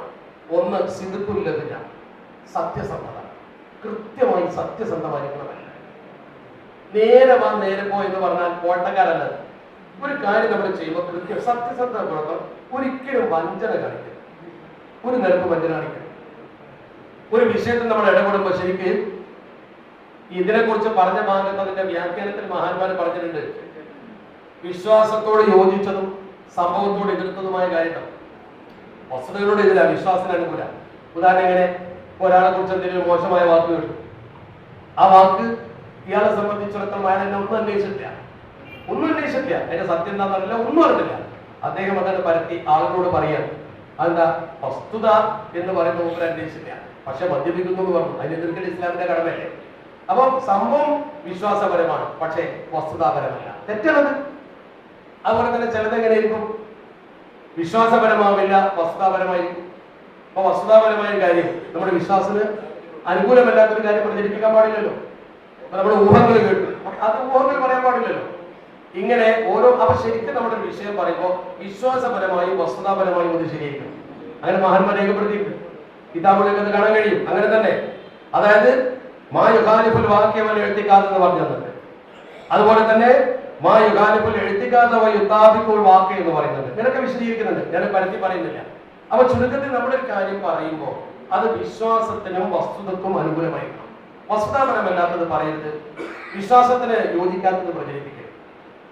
അപ്പൊ നമ്മൾ എപ്പോഴും ഒരു നേതാവാണ് എങ്കിൽ സത്യസന്ധത മുഖമുദ്രയാക്കി പിടിക്കണം. ഇന്ന് പല പ്രാദേശിക നേതാക്കളിലും നഷ്ടപ്പെട്ടു പോകുന്ന ഒരു കാര്യമാണ്. അതിനെ നഷ്ടപ്പെടുന്നതിന് ഉദാഹരണം ഞാൻ പിന്നീട് പറയാം. രണ്ടാമത്തൊന്ന്, ഏറ്റവും പ്രധാനമായി ഒരു സ്ഥാനത്തിരിക്കുന്ന ആൾ പാലിക്കേണ്ട രണ്ടാമത്തെ പ്രധാനപ്പെട്ട ഘടകം കിത്തുമാനുസൃത രഹസ്യം കാത്തു സൂക്ഷിക്കുക. അപ്പൊ നമുക്ക് ഒരു സംഘടനയുടെ ഒരു ഇൻഡോർ മീറ്റിംഗിൽ പല കാര്യങ്ങളും ചർച്ച ചെയ്യേണ്ടി, അവിടെ ചിലപ്പോൾ നേതാവിനോട് ചോദ്യങ്ങൾ ചോദിക്കേണ്ടി, നേതാവ് അതിന് മറുപടി പറഞ്ഞ് നിങ്ങൾ മനസ്സിലാക്കേണ്ടില്ല. കവലയിൽ വെച്ച് നേതാവിനെ കുറ്റം പറയും പോലെയല്ല, ഇവിടെ വന്നിട്ട് നേതാവിനോട് ചോദിക്കരുത്, ചോദിക്കാനുള്ള സ്ഥലമാണ്. പാർട്ടിയുടെ ഉത്തരവാദപ്പെട്ട മീറ്റിംഗ് ഉണ്ടാവുമ്പോൾ ചോദിക്കാം, ഇങ്ങനെ കേൾക്കുന്നുണ്ടല്ലോ, എന്തായാലും വസ്തുത ചോദിക്കാം. പുറത്തുനിന്ന് പറയാൻ പാടില്ല, ആ നേതാവിനെ കുറിച്ച് കേൾക്കുന്നത് വേറൊരു പറയാൻ പാടില്ല, അത് തെറ്റാണ്. അപ്പൊ ഇവിടെ നമ്മൾ മനസ്സിലാക്കേണ്ട പ്രധാനപ്പെട്ട കാര്യം, എന്നിട്ട് ആ ചർച്ച ഇവിടെ നടന്നു. നേതാവിനെ കുറിച്ച് ഒരു തെറ്റായ വിവരം കിട്ടി, അത് നേതാവിനോട് ചോദിച്ചു, നേതാവ് അതിന്റെ ക്ലാരിഫിക്കേഷൻ തന്നു. ചിലർ അനുകൂലിച്ചു, ചിലർ പ്രതികൂലിച്ചു, എന്താവട്ടെ, അത് അവിടെ തീർന്നു, അത് അവിടെ തീർന്നു. അതാണ് കിത്തുമാനുസൃതം. പക്ഷെ ഇന്നത്തെ അവസ്ഥ എന്താ, അത് ചോദിക്കുമ്പോഴേക്കും മറുപടി എന്താന്ന് നോക്കാം, അപ്പൊ വാട്സപ്പ് ഇട്ട് കുഴപ്പമായി, പുറത്തായി, ആകെ രോഗം പുറത്തിറങ്ങുമ്പോഴേക്കും വിഷയം എല്ലായിടത്തും എത്തിച്ചു, എല്ലാ സ്ഥലത്തും എത്തി. എന്നിട്ട് ആഘോഷിക്കുക, മറ്റുള്ളവരും ആഘോഷിക്കുക, നിങ്ങളും ആഘോഷിക്കുക. അവനവന്റെ കുറവ് വാട്സപ്പ് വഴി ഫേസ്ബുക്ക് വഴി ആഘോഷിക്കുന്ന ഒരു കാലമാണ്. ഇവിടെ ഈ ഹാള് എന്ന് പറഞ്ഞാൽ ഔദ്യോഗികമായി പാർട്ടിയുടെ എക്സിക്യൂട്ടീവ് ഹാളാണ്. ഇവിടെ വെച്ചൊരു എക്സിക്യൂട്ടീവ് മീറ്റിംഗോ ഭാരവാഹി മീറ്റിംഗോ ചിലപ്പോൾ പരസ്പരം ചിലപ്പോൾ തർക്കങ്ങളുണ്ടോ ഉണ്ടാവുമല്ലോ. സ്വഹാബത്തിനിടയിൽ ചിലർ അഭിപ്രായ വ്യത്യാസം ഉണ്ടായിട്ടില്ലേ, അവർ അഭിപ്രായ വ്യത്യാസം ചർച്ച ചെയ്തിട്ടില്ലേ, അത് തീർത്തിട്ടില്ലേ? അതൊക്കെ ഉണ്ടാവുമ്പോൾ അത് ആ അഭിപ്രായ വ്യത്യാസം ഉണ്ടായി എന്നത് പുറത്തറിയിച്ചിട്ട്, അപ്പൊ അഭിപ്രായ വ്യത്യാസങ്ങളിൽ മനുഷ്യന്മാർക്ക് ഒരു സ്വഭാവമുണ്ട്, പിശാച്ച് ഇടയ്ക്ക് വേഗം ഇടപെടും. ഒരു കൂടെ ഒരു പക്ഷത്തിട്ടും ഒരു കൂടെ വേറെ പക്ഷത്തിട്ടും ഗ്രൂപ്പ് ഉണ്ടായി, രണ്ട് ഗ്രൂപ്പായി, രണ്ട് ചേരി. ഈ ചേരി വളർത്താൻ ഇത് ഉപയോഗിക്കുന്ന സമീപനം അതാണ് കിത്തുമാനുസൃതം. നമുക്കിടയിലുള്ള രഹസ്യങ്ങൾ നമ്മുടെ രഹസ്യമായി തന്നെ സൂക്ഷിക്കുക. രഹസ്യം സൂക്ഷിക്കുക എന്ന് ഇസ്ലാമിൽ വളരെ പ്രധാനപ്പെട്ട കാര്യമാണ്. എന്ന് പറഞ്ഞാൽ നമുക്ക് മറച്ചു വെക്കേണ്ട രഹസ്യം അന്യ മതത്തിൽ നിന്ന് മറച്ചു വെച്ച് ഗൂഢപദ്ധതിയുള്ളത്. ഇപ്പൊ ചില വീടുകളിൽ ചില കാര്യങ്ങളുണ്ടോ, അത് അവിടെ മറച്ചു വെക്കപ്പെടണം. പുറത്തറിയിക്കാൻ പറ്റാത്ത കാര്യങ്ങൾ പുറത്തറിയിക്കാൻ പോകരുത്. പരസ്യപ്പെടുത്തിക്കൊണ്ട് സമൂഹത്തിൽ രണ്ട് വിഭാഗം ആളുകളെ അകറ്റുന്ന പണിയെടുക്കാൻ പാടില്ല. രണ്ടാളെ തമ്മിൽ അകറ്റുക എന്നാൽ ഇസ്ലാമിൽ ഏറ്റവും വലിയ കുറ്റമാണ്. അത് ചെയ്യുന്ന ധാരാളം ആളുകൾ നമ്മുടെ കൂട്ടത്തിൽ എന്ത് പാർട്ടി പ്രവർത്തനമാണ്. അപ്പൊ നമ്മളൊക്കെ പാർട്ടി പ്രവർത്തനം നടത്തുമ്പോൾ, നിങ്ങളൊക്കെ നടത്തുമ്പോൾ ഒരുപാട് പ്രതിഫലം നിങ്ങൾ കിട്ടും. എത്രയോ സാധുക്കൾക്ക് ബൈക്കുറായ്മ ഉണ്ടാക്കി കൊടുക്കുന്നു, എത്രയോ CS സെന്ററുകളിലൂടെ പാവപ്പെട്ട രോഗികൾക്ക് അന്നം കൊടുക്കുന്നു, മരുന്ന് കൊടുക്കുന്നു. അതിന് പക്ഷേ പ്രതിഫലം കിട്ടും. ആ പ്രതിഫലം ഇതിന് സംഭാവന കൊടുത്തവർക്ക് മാത്രമല്ല കിട്ടുക, ഇതിന്റെ പ്രവർത്തകർ എന്ന രീതിയിൽ അതിന്റെ അംശം എല്ലാവർക്കും കിട്ടും. അതിനുവേണ്ടി ശബ്ദിക്കുന്നവർക്ക് കിട്ടും, അതിനുവേണ്ടി പ്രവർത്തിക്കുന്നവർക്ക് കിട്ടും, ആ കൂട്ടായ്മക്ക് പിൻബലം കൊടുക്കുന്നവർക്ക് കിട്ടും. ഇതൊക്കെ കൂടിയ ഈ പ്രതിഫലം എന്റെ പ്രിയപ്പെട്ട സഹോദരങ്ങളെ, ഈ തരത്തിലുള്ള ചില പ്രവർത്തനങ്ങൾ നടത്തി നഷ്ടപ്പെടുത്താൻ നമ്മൾ പാടുണ്ടോ? നമ്മൾ വേറെ പാർട്ടി പോലെ അല്ലല്ലോ. അപ്പൊ വേറൊരു ഭൗതിക രാഷ്ട്രീയ പാർട്ടി എന്ന് ചിന്തിച്ചു, അവർക്ക് പരലോകബോധമല്ലല്ലോ, അവർക്ക് മരിച്ചിട്ടൊന്നും കിട്ടുന്നുള്ള പ്രതീക്ഷയിലല്ലോ. നമ്മൾ മരിച്ചിട്ടെന്തെങ്കിലും കിട്ടുന്നുള്ള പ്രതീക്ഷയിൽ എത്ര പേരെ നിങ്ങൾ കബറടക്കി, എത്ര ആളുകൾ നിങ്ങൾ യാത്ര അയച്ചു? നിങ്ങൾ മാക്സിമം ചെയ്തെന്താ, 3 പിടി മണ്ണ് വാരിട്ട് മിൻഹാ ഖലഖനാക്കും വഫീഹാ നുഈദുക്കും വമിൻഹാ നുഖ്രിജുക്കും താറത്തൻ ഉഖ്റാ എന്ന് പറഞ്ഞു പോയി. അവരുടെ ഗതി എന്താ നിങ്ങൾക്കറിയോ? പരലോകത്ത് നേരെ മറിച്ച് നല്ല രീതിയിൽ ദീനീ സേവനം നടത്തി, ഒരു പാവപ്പെട്ട ആൾക്കൊരു വീടുണ്ടാക്കി കൊടുത്ത്, ഒരു വിവാഹത്തിന് സഹായം ചെയ്ത്, ഒരു രോഗിക്ക് സഹായം ചെയ്ത്, അതൊരു കൂട്ടായ രീതിയിൽ നിർവഹിക്കുന്ന അതിൻ്റെ ഒരു പ്രതിഫലം വളരെ വലുതാണ്. എന്താ നിങ്ങൾ വിചാരിച്ച് നമുക്ക് വരുന്ന ആപത്തുകൾ പോലും അത് തടുക്കും. സ്വനാത്യപ്പോൾ മഹറൂഫി തക്കി മസാരി അസൂഖെന്നൊരു ഹദീസ്, ആ വാക്ക് നോക്കുക. നമ്മൾ നന്മ ചെയ്യുമ്പോൾ നമുക്ക് അപകടങ്ങളിൽ നിന്നത് രക്ഷ നൽകുന്നു. അപകടങ്ങളിൽ നിന്ന് രക്ഷ നൽകും. നമ്മൾ വലിയ അപകടത്തിൽ അപായത്തിൽ നിന്നും കൂടില്ല. സുരക്ഷയുടെ ഒരു മാനദണ്ഡമാണ് നല്ല പ്രവർത്തനം ചെയ്യുക. അത് നശിപ്പിക്കാൻ പാടില്ലല്ലോ. അവിടെ എൻ്റെ പ്രിയപ്പെട്ട സഹപ്രവർത്തകരോട് എനിക്ക് പറയാനുള്ളത്, വ്യക്തിബന്ധങ്ങൾ തകർക്കുന്ന രീതിയിൽ എഴുതുകയോ പ്രസംഗിക്കുകയോ ചർച്ച ചെയ്യുകയോ ചെയ്യരുത്. എന്ത് പ്രശ്നവും ഒരു മേശക്ക് മുകളിൽ നിന്ന് തീർക്കുന്ന ഒരു സ്വഭാവം ഉണ്ടായാൽ ഈ ബന്ധങ്ങൾ വഷളാക്കിയിട്ട് എന്താ കാര്യമുള്ളത്? മയ്യത്ത് മുമ്പിൽ വെച്ചിട്ട് അള്ളാഹു നോക്കുന്നു പറയുന്ന ആൾക്കാരല്ല നമ്മൾ. പിന്നെ നമ്മളെന്തിനാ ഈ ചെയ്തി തിരിയുന്നത്? പല സ്ഥലങ്ങളിൽ ഇപ്പോൾ കേവലം ദുന്യാവിൽ ഒന്നോ രണ്ടോ സ്ഥാനമാനങ്ങൾക്ക് വേണ്ടി അതിനായിരിക്കും എൻ്റെ ഉദ്ദേശം. അവിടെ നമ്മൾ മനസ്സിലാക്കേണ്ട ഒരു കാര്യം, നമ്മൾ എപ്പോഴും പഠിച്ചവരോട് പറയുന്ന ഒരു കാര്യമില്ല, റാന്തലിമാ തലയിട്ട വരാമൊഴുക്കിയലിമാ മനവിട്ട. അള്ളാഹുവേ, നീ തടഞ്ഞാൽ പിന്നെ തരാൻ വേറെ ആരുമില്ല, നീ തരുന്നത് തടുക്കാൻ അവർക്ക് പറ്റില്ല. അള്ളാഹു നമുക്കൊരു സംഗതി തരാൻ തീരുമാനിച്ചാൽ ആര് തടുത്താലും കിട്ടില്ല. അള്ളാഹു നമുക്കൊരു കാര്യം തരണ്ടാന്ന് വിചാരിച്ചാൽ ആര് പറഞ്ഞാലും പിന്നെ കിട്ടില്ല. ഇതല്ലേ അള്ളാഹുവിനുള്ള വിശ്വാസം, അതല്ലേ തൗഹീദ്, അതല്ലേ ഏകദൈവ വിശ്വാസം. പിന്നെ നമ്മൾ കിട്ടാത്ത സ്ഥാനമാനത്തിന് വേണ്ടി അരച്ച കാട്ടേണ്ട കാര്യം എന്താ? അധികാരം നമ്മൾ തേടി വരും എന്ന് കരുതി കുതിക്കാൻ വേണ്ടി നശിപ്പിക്കാൻ വേണ്ടി ശ്രമിക്കുന്നത് അള്ളാഹു കാണുമ്പോൾ അതധികം നിലനിൽക്കൂല. അർഹതപ്പെട്ടവന്റെ അധികാരം ആരെങ്കിലും തട്ടിയെടുത്തിട്ടുണ്ടെങ്കിൽ അത് അമാനത്ത് തട്ടിയെടുത്തതാ. അമാനത്ത് തട്ടിയെടുത്തവന് ശരിക്കും നിർവഹിക്കാൻ കഴിയില്ല. അതിന്റെ കുറവുകൾ കാണും, പരലോകത്തിന്റെ ശിക്ഷയ്ക്ക്. ഒരുത്തന്റെ അമാനത്ത് ആരും തട്ടിയെടുക്കണ്ട. നമ്മൾ കിട്ടാത്ത കാര്യത്തിന് വേണ്ടി വേദനിക്കും വേണ്ട. മരിച്ചിട്ട് പ്രതിഫലം കിട്ടണം എന്ന് കരുതി പ്രവർത്തിച്ച വലിയൊരു നേതൃത്വം നമ്മുടെ മുമ്പിലുണ്ട്. അല്ലെങ്കിൽ അവരൊന്നും അത്ര ത്യാഗം സഹിക്കേണ്ട കാര്യമില്ല. സീസൈഡിനോട് കാറുണ്ടായിരുന്നല്ലോ, മയ്യത്ത് കെട്ടുന്നില്ല കാരണം പറഞ്ഞിരുന്നത് അദ്ദേഹം കുതിരവണ്ടിയിൽ കോടതിക്ക് പോകുമ്പോൾ ഈ കാറ് ജനങ്ങളെ മയ്യത്ത് കൊണ്ടുപോകുവാനും രോഗികളെ ആശുപത്രി കൊണ്ടുപോകാനും വിട്ടുകൊടുത്തു. എന്താ കാരണം? അതിന് പ്രതിഫലം കിട്ടുന്നുള്ള വിശ്വാസം കൊണ്ടായിരിക്കുമല്ലോ. അതൊരു സേവനമല്ല, അതൊരു ത്യാഗമല്ലേ. നിങ്ങളെ കാറ് വിട്ടുകൊടുത്ത് നിങ്ങൾ കുതിരവണ്ടിയിൽ ഓട്ടോറിക്ഷയിൽ പോവോ? അന്നൊരു കാറ് എന്നൊക്കെ പറഞ്ഞാൽ വളരെ പ്രധാനമല്ലേ. ഇന്നതൊരു വിഷയമല്ല, 2-3 കാറ് വീട്ടിലുണ്ടാവും.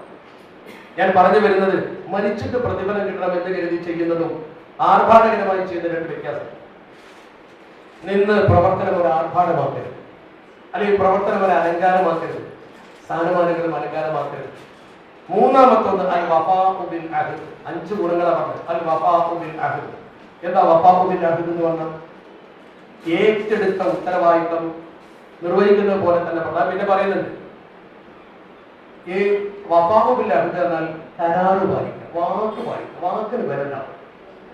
പ്രത്യേകിച്ച് രാഷ്ട്രീയത്തിലൊക്കെ പ്രവർത്തിക്കുന്ന ആളുകൾ വാഗ്ദാനങ്ങൾ കൊടുക്കുമ്പോൾ, ആളുകളോട് സംസാരിക്കുമ്പോൾ അവരുടെ ഒരു വിശ്വാസം ജനിപ്പിക്കുന്ന രീതിയിലായിരിക്കണം അവരുടെ വാക്ക്. ജനങ്ങളെ പ്രതീക്ഷ വെപ്പിച്ചിട്ട് പിന്നീട് എതിരാക്കുക. നടക്കുന്ന കാര്യങ്ങളെ കുറിച്ച് പറയുക, പറയുന്ന കാര്യങ്ങൾ നടപ്പാക്കുക. അതൊരു നേതാവിന്റെ ശൈലിയാണ്. നേതാവ് ജനങ്ങളെ വെറുതെ ചൂണ്ടയിടുന്നത് പോലെ വാഗ്ദാനങ്ങൾ കൊടുക്കുന്നത്. ഇനി എന്തെങ്കിലും ഒരു കാര്യം പറഞ്ഞിട്ട് അത് സാധ്യമാകാത്ത പക്ഷം അതിന്റെ കൃത്യമായ കാര്യം അവർ ബോധ്യപ്പെടുത്തും. അത് ഒരു നേതാവിന്റെ കടമ. അതാണ് വഫാഖു ബിൽ അഹ്ദ്. വഫാഖു ബിൽ അഹ്ദ് ഇല്ലാത്ത നേതാവിനെ ജനങ്ങൾ സ്നേഹിക്കില്ല. അയാളൊന്ന് പറയും, വേറൊന്നും ചെയ്യും, കാര്യം ശരിയല്ല, അതുകൂടി പോയി, അതുകൂടി കാര്യം പോയി എന്നതുപോലെ തന്നെ നാലാമത്തേതാണ് ബദലുൻ നസീഹ. ബദലുൻ നസീഹ എന്ന് പറഞ്ഞാൽ ശരിക്കും ബ്രോഡ് ഇൻട്രസ്റ്റ് ആണ്. എല്ലാവരോടും നല്ല രീതിയിൽ പെരുമാറാൻ. നസീഹത്ത് ഗുണകാംക്ഷ. എന്റെ കുറച്ച് ആൾക്കാർ അവർക്ക് എന്തെങ്കിലും ചെയ്തു കൊടുക്കും. സ്വജനപക്ഷപാതം. വേറുള്ളവർ വന്ന് പറഞ്ഞാൽ ആന്ന് പറയും, ഒന്നും ചെയ്യൂല, അത് ശരിയല്ല. നേതാക്കൾ എല്ലാവരെയും ഒരുപോലെ. ഒരു പാവപ്പെട്ട മനുഷ്യൻ വന്നു, ഒരു സമ്പന്നനായ ആള് വന്നു, ഒരു വലിയ തറവാട്ടിലെ ആള് വന്നു, ഒരു ഏറ്റവും താഴ്ന്ന ഒരാൾ വന്നു, എല്ലാവരോടും പറയുന്ന കാര്യം കൃത്യമായി ചെയ്തു കൊടുക്കാൻ ഒരേ സമീപനം സ്വീകരിക്കണം. നേതാവിന്റെ മുമ്പിൽ അവരൊക്കെ സമന്മാരാണ്. കാരണം മുസ്ലിം ലീഗ് എന്ന രാഷ്ട്രീയ പാർട്ടി കൊടുത്ത സ്ഥാനത്താണ് ഇയാൾ ഇരിക്കുന്നത്. അവരൊക്കെ പാർട്ടിക്ക് വേണ്ടി കഠിനാധ്വാനം ചെയ്യുന്ന, വിയർപ്പൊഴുക്കുന്ന, പോസ്റ്റർ ഒട്ടിക്കുന്ന, ഓടി നടക്കുന്ന പാവങ്ങളാണ്. അവരെ ചേർത്ത് പിടിക്കണം. അവരെന്ത് എന്ന മനോഭാവം കാണാൻ പാടില്ല. അങ്ങനെ അവഗണിച്ചവർക്കെതിരെ നബിതങ്ങളോട് പോലും പരിശുദ്ധ ഖുർആൻ അപസവത്തമല്ല എന്ന ഖുർആന്റെ ആയത്തിൽ കൃത്യമായി നിർദ്ദേശം കൊടുത്തിട്ടുണ്ട്. അന്തൻ വരുമ്പോൾ നബിതങ്ങൾ അവഗണിച്ചുവോ എന്ന തോന്നലുണ്ടായപ്പോൾ പരിശുദ്ധ ഖുർആൻ കൃത്യമായി എന്ന് പറഞ്ഞില്ല, ആക്ഷേപിച്ചതല്ലെങ്കിലും. അപ്പൊ നമ്മുടെ മുമ്പിലേക്ക് ഒരു പാവപ്പെട്ടവൻ വരുമ്പോൾ അവൻ ആ ഒരു കണ്ണോട്ട് കാണാൻ പാടില്ല, ഒരിക്കലും കാണാൻ പാടില്ല. വലിയ തെറ്റാണ്. ഇനി നേതാവല്ലെങ്കിലും ഒരു മുസ്ലിമായ മനുഷ്യൻ അങ്ങനെ ചെയ്യാനേ പാടില്ല. നേതാവാകുമ്പോൾ പ്രത്യേകം ചെയ്യാൻ പാടില്ല. അതാണ് ബദലുൻ നസീഹ. എല്ലാവരുടെയും ഗുണകാംക്ഷ. ഗുണകാംക്ഷ നസീഹത്തിന്റെ നേരെ അർത്ഥം എന്താ പറയുക? തൊലബുൽ ഖൈരി വൽഫൈരി, വേറൊരു ഉണ്ടാവുന്ന ആഗ്രഹിക്കുന്നത്. ആ ഗുണകരമായ മനോഭാവം ശരിക്കും നമ്മുടെ മനസ്സിനെ കാത്തു സൂക്ഷിക്കണം. അത് കാത്തു സൂക്ഷിക്കുമ്പോഴേ മറ്റുള്ളവർക്ക് നമ്മളോട് മതിപ്പുണ്ടാവും. അതുപോലെ തന്നെ മറ്റൊന്നാണ് അദാഉൽ അമാന. ഏറ്റെടുത്തത് അമാനത്താണ് എന്ന ബോധത്തോടെ നിർവഹിക്കുക. ഇത് ഞാൻ വില കൊടുത്ത് വാങ്ങിയതൊന്നല്ല. ലീഗിന്റെ പ്രസിഡന്റ് സ്ഥാനം, അല്ലെങ്കിൽ സെക്രട്ടറി സ്ഥാനം, അല്ലെങ്കിൽ മണ്ഡലം നേതൃസ്ഥാനം, അല്ലെങ്കിൽ ഈ മെമ്പർ, ഇതൊന്നും ഞാൻ വാങ്ങിയതല്ല. ഈ അമാനത്ത് ശരിക്കും നിർവഹിച്ചാലുള്ള ഗുണം എന്താ അറിയാം? അതിന്റെ ഫലം പിന്നീട് കാണും. അമാനത്ത് ശരിക്കും നിർവഹിച്ചില്ലെങ്കിലോ അതിന്റെ ഫലം കിട്ടുക. ഇപ്പൊ ഞാനൊരു ഉദാഹരണം പറയാം. നിങ്ങളിവിടെ ഏതെങ്കിലും ഒരാൾ ഒരു വാർഡിൽ മത്സരിച്ച്, ഒരു ഡിവിഷനിൽ മത്സരിച്ച് ആ മത്സരത്തിൽ നിങ്ങൾ ജയിച്ചു. 5 വർഷത്തേക്ക് നിങ്ങൾ അവിടുത്തെ നേതാവാണ്, അവിടുത്തെ വാർഡ് മെമ്പറാണ്. നിങ്ങളെ വലിയ കടമ എന്താ? അദാവുൽ അമാനത്ത്. എന്താ അദാവുൽ അമാനത്ത്? ഒറ്റവാക്കിൽ പറഞ്ഞാൽ അടുത്ത വർഷം അല്ലെങ്കിൽ അടുത്ത തെരഞ്ഞെടുപ്പിൽ ഒരു ലീഗിന്റെ സ്ഥാനാർത്ഥി വേറൊരാളെ മത്സരിച്ചാൽ അയാൾ ജയിക്കുന്ന ഒരവസ്ഥ നിങ്ങൾ ഉണ്ടാക്കണം, അയാൾ തോൽക്കുന്ന ഒരവസ്ഥ നിങ്ങൾ ഉണ്ടാക്കാൻ പാടില്ല. ഇനി നിങ്ങൾ എന്നെ നിന്നാലേ ജയിക്കാൻ പാടുള്ള അവസ്ഥ ഉണ്ടാക്കാൻ പാടില്ല. തറവാട്ട് സ്വത്തൊന്നുമല്ല. ഞാൻ പറയുമ്പോ ചിലർക്ക് ജയിക്കൂല, ജയിക്കാത്തവർക്ക് ജയിക്കാതിരിക്കാതെ പറ്റും. അങ്ങനെ വേണ്ടത് കൈയടിച്ചാലും പ്രോത്സാഹിപ്പിച്ചാലും എന്തായാലും ഉള്ളതുപോലെ പറയണം. അതേസമയത്ത് അയാൾ അവിടെ നിന്നാൽ ജയിക്കുന്നു മറ്റുള്ളവർക്ക് തോന്നാം, അയാൾ അവിടെ നിന്നാൽ ജയിക്കും, എന്നാ പിന്നെ അയാളെ നിർത്താൻ നമ്മൾ മുന്നോട്ട് വരും. നമ്മൾ നിർത്തണം അയാളെ. അയാൾ നിൽക്കല്ല വേണ്ടത്. സ്ഥാനാർത്ഥിയെ നിർത്തലാണ്, സ്ഥാനാർത്ഥി നിൽക്കലല്ല. മനസ്സിലാക്കുന്നതിന്റെ വ്യത്യാസം. നിങ്ങൾ ഒരു ഡിവിഷനിൽ പാർട്ടി അയാളെ തന്നെ നിർത്തിയാൽ അവിടെ ജയിക്കുന്ന പാർട്ടിക്ക് തോന്നാം. ആ ഡിവിഷനിൽ അയാൾ മത്സരിച്ചാൽ ഒരു ബുദ്ധിമുട്ടുണ്ടാവില്ല, കടത്താൻ നല്ല പെർഫോമൻസ് അയാൾ കാണിച്ചിട്ടുണ്ട് എന്നുള്ള ഒരു കാഴ്ചപ്പാടിലേക്കാണ് വരേണ്ടത്. ഇനി അയാൾ ചെയ്യേണ്ടത് എന്താണ്? അയാൾ ചെയ്യേണ്ടത് ഞാൻ മാത്രം മത്സരിച്ചാൽ ഇവിടെ ജയിക്കുന്നുള്ള അവസ്ഥ എല്ലാം ഉണ്ടാക്കേണ്ടത്. മറിച്ചോ മുസ്ലിം ലീഗിന്റെ സ്ഥാനാർത്ഥി ആര് വന്നാലും ഇവിടെ ജയിക്കുന്ന രീതിയിൽ ഈ വാർഡ് അല്ലെങ്കിൽ ഈ ഡിവിഷൻ ഭദ്രമാക്കാനായിട്ട് ശ്രമിക്കണം. തന്റെ ശേഷം പ്രളയം എന്ന രീതിയിൽ അടുത്ത പോലെ എനിക്ക് ഏതായാലും ഈ സീറ്റ് കിട്ടൂല, എന്നാ പിന്നെ എന്തെങ്കിലും ആവട്ടെ, അത് ശരിയല്ല. ആ നയത്തിൽ നിന്ന് മാറണം. അത് നമ്മൾ ഓരോരുത്തരും, നിങ്ങളൊക്കെ നേതൃത്വവും അണികളും ഒരുപോലെ എല്ലാവർക്കും ബാധകമായ കാര്യമാണ് ഞാൻ ഈ പറയുന്നത്. ആ ഒരു സമീപനത്തിലേക്ക് വന്നാൽ എല്ലാവരും നമ്മൾ നല്ലൊരു അഡ്ജസ്റ്റ്മെന്റ് കിട്ടും. അതാണ്. അതോടൊപ്പം തന്നെ നമ്മൾ ഓരോരുത്തരും ചെയ്യേണ്ട കാര്യം എന്താണ്? ഒരാള് മത്സരിച്ച് നമ്മുടെ നേതൃനിരയിൽ വന്നു. ഞാനിത് പറയുന്നത് സംഘടനാ സംവിധാനത്തിൽ ഉണ്ടാവേണ്ട കാര്യത്തെക്കുറിച്ച്, ലീഗ് ചെയ്ത നേട്ടങ്ങളെ കുറിച്ചും മുസ്ലിം ലീഗിന്റെ പ്രസക്തിയെ കുറിച്ചും ഒക്കെ 1-2 മണിക്കൂർ വേണമെങ്കിൽ നമുക്ക് വേറെ പറയാം. ഒരുപാടുണ്ട്. അത് പൊതുകാര്യം. ഇത് നമ്മൾ ഉള്ളിൽ മനസ്സിലാക്കേണ്ട കാര്യമാണ്, നമ്മൾ ഓരോരുത്തരും മനസ്സിലാക്കേണ്ട കാര്യമാണ്. അങ്ങനെ വിഭാഗീയതയും പ്രശ്നങ്ങളും നിശ്ചിതത്വം ഉണ്ട് എന്ന് കരുതിയല്ല ഞാൻ പറയുന്നത്. നമ്മളെല്ലാവരോടും പറയേണ്ട ഒരു കാര്യമാണ്. പുതുപ്രവർത്തകരിലേക്ക് ആകർഷിക്കണം. പുതിയ പ്രവർത്തകർ കടന്നവർ, എന്നെ കൊണ്ട് പുതിയ പ്രവർത്തകർ പാർട്ടിയിൽ വന്നെന്ന് എനിക്ക് അഭിമാനിക്കാൻ കഴിയണം. അപ്പോഴാണ് ഈ പാർട്ടിയുടെ വളർച്ച കണ്ട് സന്തോഷിക്കാൻ പറ്റുക. അല്ലെങ്കിൽ നമ്മളോട് കൂടി കഴിഞ്ഞു പോകേ. പുതിയ ഒരു നല്ല നേതാവിന്റെ ഏറ്റവും വലിയ ഗുണം എന്താ വേണ്ടതെന്ന് അറിയാം? അയാൾ നല്ലൊരു നേതൃനിരയെ സൃഷ്ടിച്ചെടുക്കണം. തനിക്ക് ശേഷം ഇത് കൊണ്ടു നടക്കാൻ പറ്റിയ നല്ലൊരു ടീമിനോട് വാർത്തെടുക്കണം. പക്ഷെ പല രാഷ്ട്രീയ പാർട്ടികൾ എന്താ ഉണ്ടാവുന്നത്? തനിക്ക് തുല്യനായാലാണ് ഉയർന്നു വരുന്നതെങ്കിൽ അയാളെ എങ്ങനെ ഇവിടെ അമർത്തി നിർത്താൻ ആദ്യം ചിന്തിക്കുക. അങ്ങനെ നമ്മളാവരുത്. നമുക്കത് ബാധിച്ചിട്ടുണ്ടെന്ന് ഞാൻ വിശ്വസിക്കുന്നില്ല. കാരണം നമുക്ക് നല്ല നേതൃത്വം ഉണ്ട്. അതുകൊണ്ട് തന്നെ അതോടൊപ്പം തന്നെ നമ്മൾ വിഷയം കേൾക്കുമ്പോൾ ആ വിഷയത്തിന്റെ സത്യാവസ്ഥ ശരിക്കും മനസ്സിലാക്കിയിട്ട് ചെയ്യാൻ പാടില്ല. എന്ത് പറയുമ്പോഴും, നേതാവിനെ കുറിച്ച് പറയുമ്പോഴും, അണികളെ കുറിച്ച് പറയുമ്പോഴും, ഒരു സംഭവത്തെ കുറിച്ച് പറയുമ്പോഴും ഇസ്ലാമിനെ തട്ടുന്ന അലി ഇബ്നു അബീ താലിബ് റളിയല്ലാഹു തആല വലിയ ഉദാഹരണം. അലി ഇബ്നു അബീ താലിബ് റളിയല്ലാഹു തആല ഒരിക്കൽ പറഞ്ഞൊരു വാക്കുണ്ട്. തന്റെ സഹോദരങ്ങൾ, അന്ന് വലിയ പ്രശ്നമുള്ള കാലമാണ്. ഖവാരിജികൾ വന്നു, സിഫീൻ യുദ്ധം വന്നു, ജമൽ യുദ്ധം വന്നു. അങ്ങനെ ആകെ കിംവദന്തി പരക്കുന്ന ഒരു കാലമാണ്. വലിയ പ്രയാസം നേരിടുന്ന ഒരു കാലമാണ്. ഈ കിംവദന്തി പരക്കുന്ന വലിയ പ്രയാസമുള്ള കാലത്ത്, വലിയ ബുദ്ധിമുട്ട് നടക്കുന്ന സമയത്ത് ബഹുമാനപ്പെട്ടവർ തന്റെ അനുയായികളെ വിളിച്ചിട്ടൊരു കാര്യം പറഞ്ഞു. കൂട്ടരെ, അദ്ദേഹം പറഞ്ഞതൊരു പ്രത്യേക ലോജിക്കില്ല. അദ്ദേഹം പറഞ്ഞത് എങ്ങനെയാണ്? ഇന്നഹു ലൈസ ബൈനൽ ഹഖി വൽ ബാത്തിൽ. ഹക്കിന്റെയും ബാത്തിന്റെയും ഇടയ്ക്ക് ഇല്ല അർബഉ അസാബിയ, 4 വിരലേ ഉള്ളൂ കേട്ടോ. മനസ്സിലാക്കണം നിങ്ങൾ. ഹക്കിന്റെയും ബാത്തിന്റെയും ഇടയ്ക്ക് 4 വിരലാണെന്ന് പറഞ്ഞു. മനസ്സിലായില്ല? അദ്ദേഹം വലിയ ചിന്തകനാണ്, വലിയ ബുദ്ധിമാനാണ്. കേട്ടു നിൽക്കുന്ന ആളുകൾക്ക് പെട്ടെന്ന് അത് ബോധ്യായി. ഉടനെ തന്നെ അദ്ദേഹം ജനങ്ങൾക്ക് കാണിച്ചു കൊടുത്തു. ഈ 4 വിരലിങ്ങനെ പിടിച്ചിട്ട് കണ്ണിന്റെയും ചെവിയുടെയും ഇടയിൽ ഇങ്ങനെ വെച്ചു കൊടുത്തു. ഇങ്ങനെ കാണിച്ചു. കണ്ണിനും ചെവിക്കും ഇടയിൽ 4 വിരലാണ് അകലം. കണ്ണിനും ചെവിക്കും ഇടയിൽ 4 വിരലാണ് അകലം.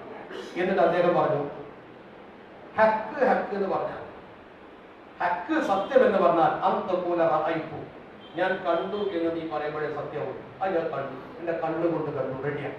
നിനക്ക് കണ്ട് ബോധ്യപ്പെട്ട കാര്യം നീ പറഞ്ഞു, അതും ആവശ്യമെങ്കിൽ മാത്രം. ബാത്തിൽ ബാത്തിൽ എന്ന് പറഞ്ഞാൽ എന്താ? അന്തകൂല ഇന്നി സമയത്തു, ഞാനത് കേട്ടു എന്ന് പറയാനാണ്. കേട്ടു എന്ന് പറഞ്ഞാൽ ഉറപ്പാവില്ല, ശരിയായിക്കോളന്നില്ല. അതുകൊണ്ട് കേട്ടത് പറയണ്ട, കണ്ടതേ വിശ്വസിക്കാവൂ, കേട്ടത് കൂടെ വിശ്വസിക്കണ്ട. അതാണ് ഹക്ക്. ഇത് ബാത്തിലേക്ക് അടുത്ത് 4 പേരുടെ കൊണ്ട് സൂക്ഷിക്കണം. അത് ലംഘിക്കാൻ എളുപ്പമാണ്. അവിടെ സംഗതി കേട്ടാൽ അത് പ്രചരിപ്പിക്കരുത്, കണ്ടാൽ പോലും പ്രചരിപ്പിക്കരുത്. വിശ്വസിക്കാൻ നിനക്ക് കണ്ടാൽ എന്നൊക്കെ വിശ്വസിക്കാം, കേട്ടത് വിശ്വസിക്കരുത്. ആ ഒരു സമീപനം നമ്മൾ സ്വീകരിച്ചാൽ നമ്മൾ പിന്നെ എങ്ങനെയായി തമ്മിൽ ഭിന്നിക്കുന്ന അവസ്ഥ ഉണ്ടാവുക? നമ്മൾ പിന്നെ എങ്ങനെയായി വ്യത്യാസമായ വഴിക്ക് പോവുക? പിന്നെ നമ്മുടെ സമൂഹത്തിൽ ഉണ്ടാകുന്ന ഒരു പ്രശ്നം തന്നെ, ഒരു മനുഷ്യന് 2 മുഖം ഉണ്ടാകണം. ഒരു മനുഷ്യന് രണ്ട് മുഖമുണ്ടാകും. അതായത് അത് രാവണനൊക്കെ 10 തലണ്ട് അതുപോലെയല്ല, അങ്ങനെയല്ല. രണ്ട് മുഖം ഉണ്ടാവുമെന്നല്ല, രണ്ട് മുഖം ഉണ്ടാവും. ദുൽ വജ്ഹൈൻ എന്നാണ് ഹദീസിൽ അതിനെ കുറിച്ച്. ദുൽ വജ്ഹൈൻ, ഇരട്ട മുഖം. എന്താ ഇരട്ട മുഖം? ഇരട്ട മുഖം എന്ന് പറഞ്ഞാൽ ഒരു നേതാവിന്റെ അടുത്ത് ഒരാൾ വരിക, അവരിങ്ങനെ വന്നിട്ട് ഹാബുലാക്കി വിഭജിക്കാൻ ഹാബുലാക്കി വിഭജിക്കാൻ, ഒരാളോട് വന്നിട്ട് ഒന്ന് പറയും, മറ്റൊരാളോട് വേറെ പറയും. പ്രസിഡന്റിനോട് ചെന്നിട്ട് ഇങ്ങനെ പറയും, സെക്രട്ടറിയോട് കുറച്ചും പറയും. രണ്ടാളും തമ്മിൽ ഉറപ്പായ നല്ല സുഖം. ആ ജാതി കുറച്ച് ആൾക്കാർ നമ്മുടെ കൂട്ടത്തിലുണ്ടാവും. നമ്മുടെ കൂട്ടത്തിൽ എന്നാൽ തലശ്ശേരിയിലെ പാർട്ടിയിലുണ്ടെന്നല്ലേ ഞാൻ പറഞ്ഞിട്ടാണ്, മറിച്ച് പൊതുസമൂഹത്തിൽ അങ്ങനെ ഉണ്ടാവും. ഒരു പ്രസിഡന്റ് അല്ലെങ്കിൽ ഒരാൾക്ക് ചെന്നിട്ട് ഒന്ന് പറയും, മറിച്ച് തിരിച്ച് പുറത്ത് പറയും. എന്നിട്ട് ഇവരെ രണ്ടുപേരെ രണ്ട് കക്ഷികളാക്കുന്ന ഉത്തരവാദിത്വം. ദുനിയാവിലെ ഏറ്റവും വലിയ ഇന്നമിൻ ഷിറാറിനാസ്ഥാൻ അവരെ കുറിച്ച് ഹദീസിൽ പറഞ്ഞത് ഏറ്റവും നീചന്മാരാണ്, ഏറ്റവും നീചന്മാർ. ശരിക്കും അവർക്ക് സംഭവം ഉണ്ടാവില്ല.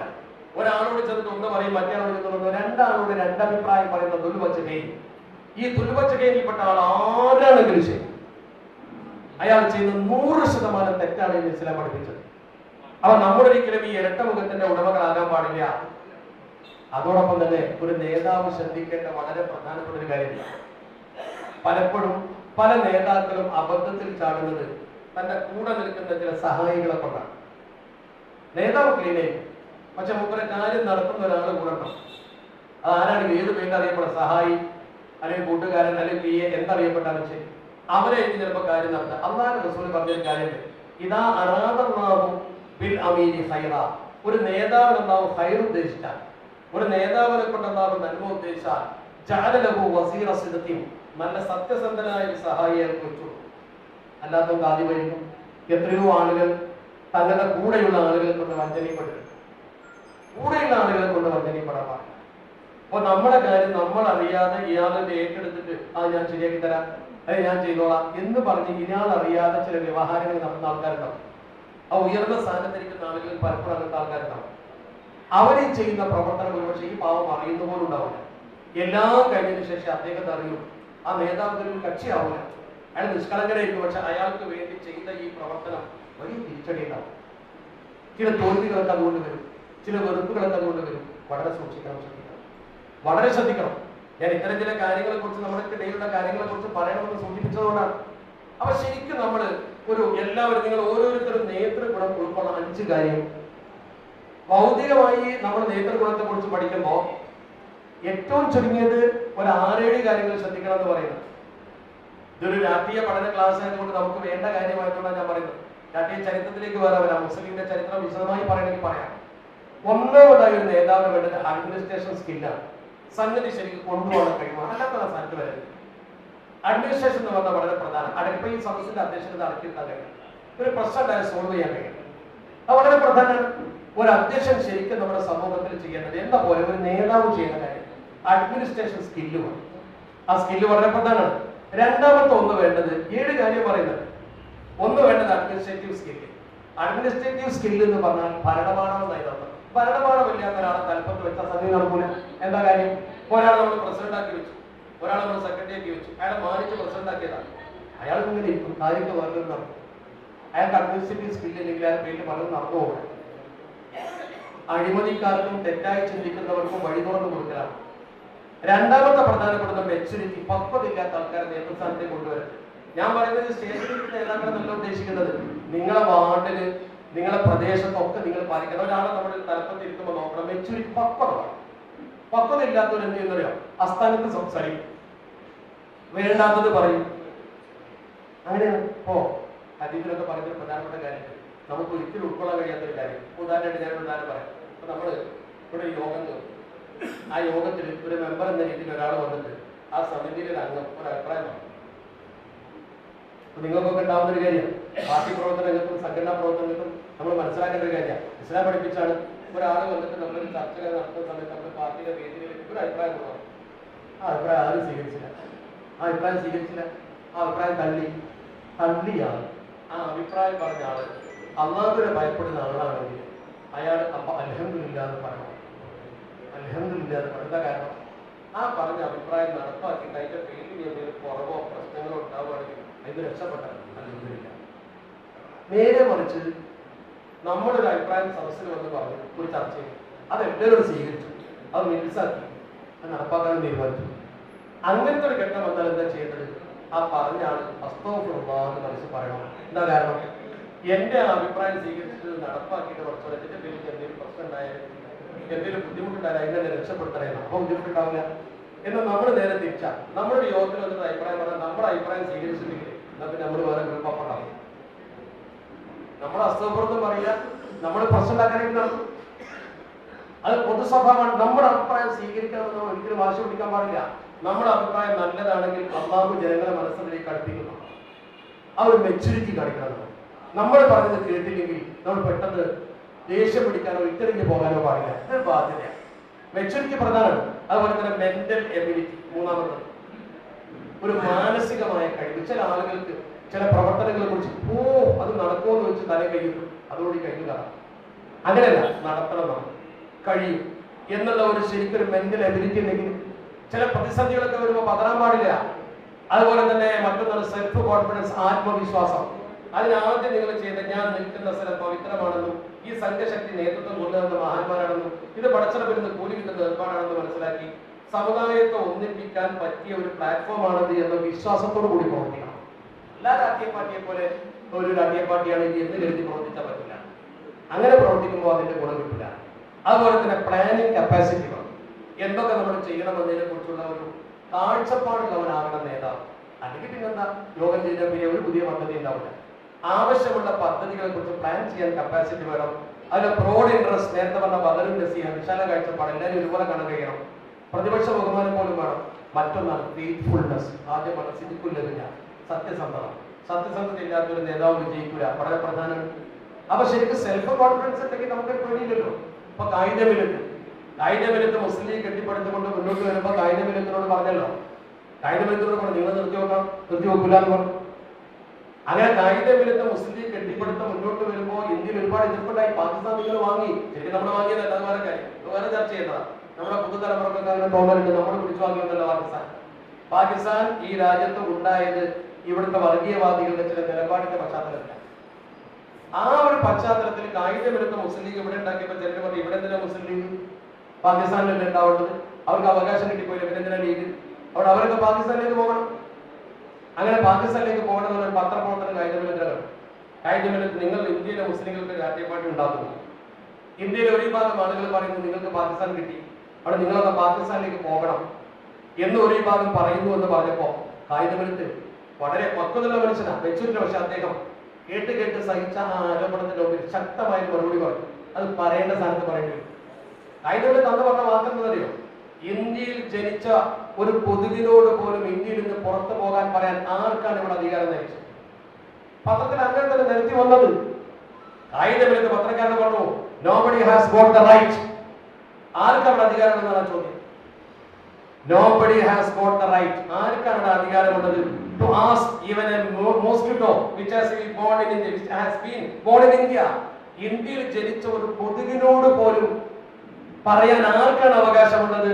To go out of the country. ഈ രാജ്യത്തിന് പുറത്തു പോകണമെന്ന് പറയാൻ അധികാരമുള്ളവൻ ആരട്ടാണ് ആലോചിച്ചത്? അവർ തീവ്രവാദമായി വിലയിരുത്തിയില്ലല്ലോ. എന്താ പറയേണ്ട സമയത്തുള്ള പക്വമായ പറച്ചില്ല. തണുത്തുറഞ്ഞു നിൽക്കേണ്ടിടത്ത് തണുത്തുറഞ്ഞു നിൽക്കേണ്ടി വരും.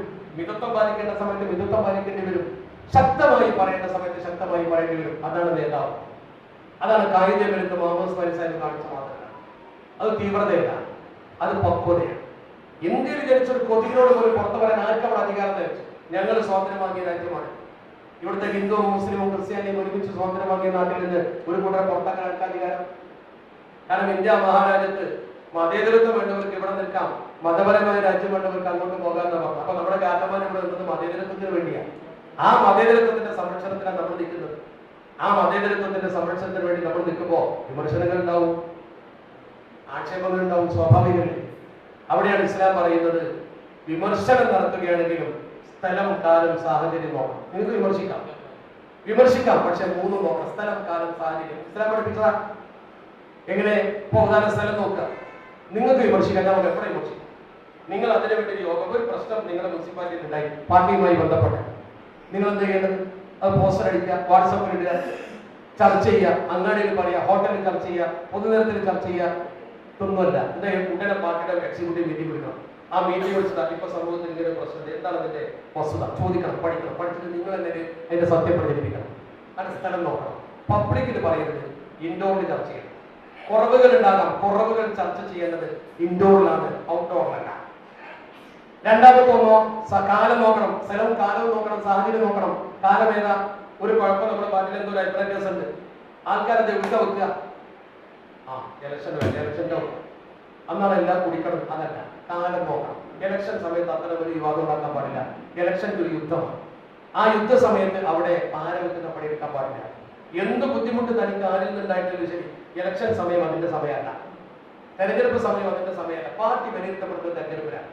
അവിടെ നമ്മളെല്ലാവരും ഒറ്റക്കെട്ടായിട്ടാണ് നിൽക്കുന്നത്. ഇസ്ലാം പഠിപ്പിച്ചാൽ അങ്ങനെ ഉദാഹരണം പറയാൻ സമയമില്ല, സമയം പാടാൻ. അതുപോലെ തന്നെ മൂന്നാമത് നോക്കും, നിങ്ങൾ സാഹചര്യം നോക്കണം.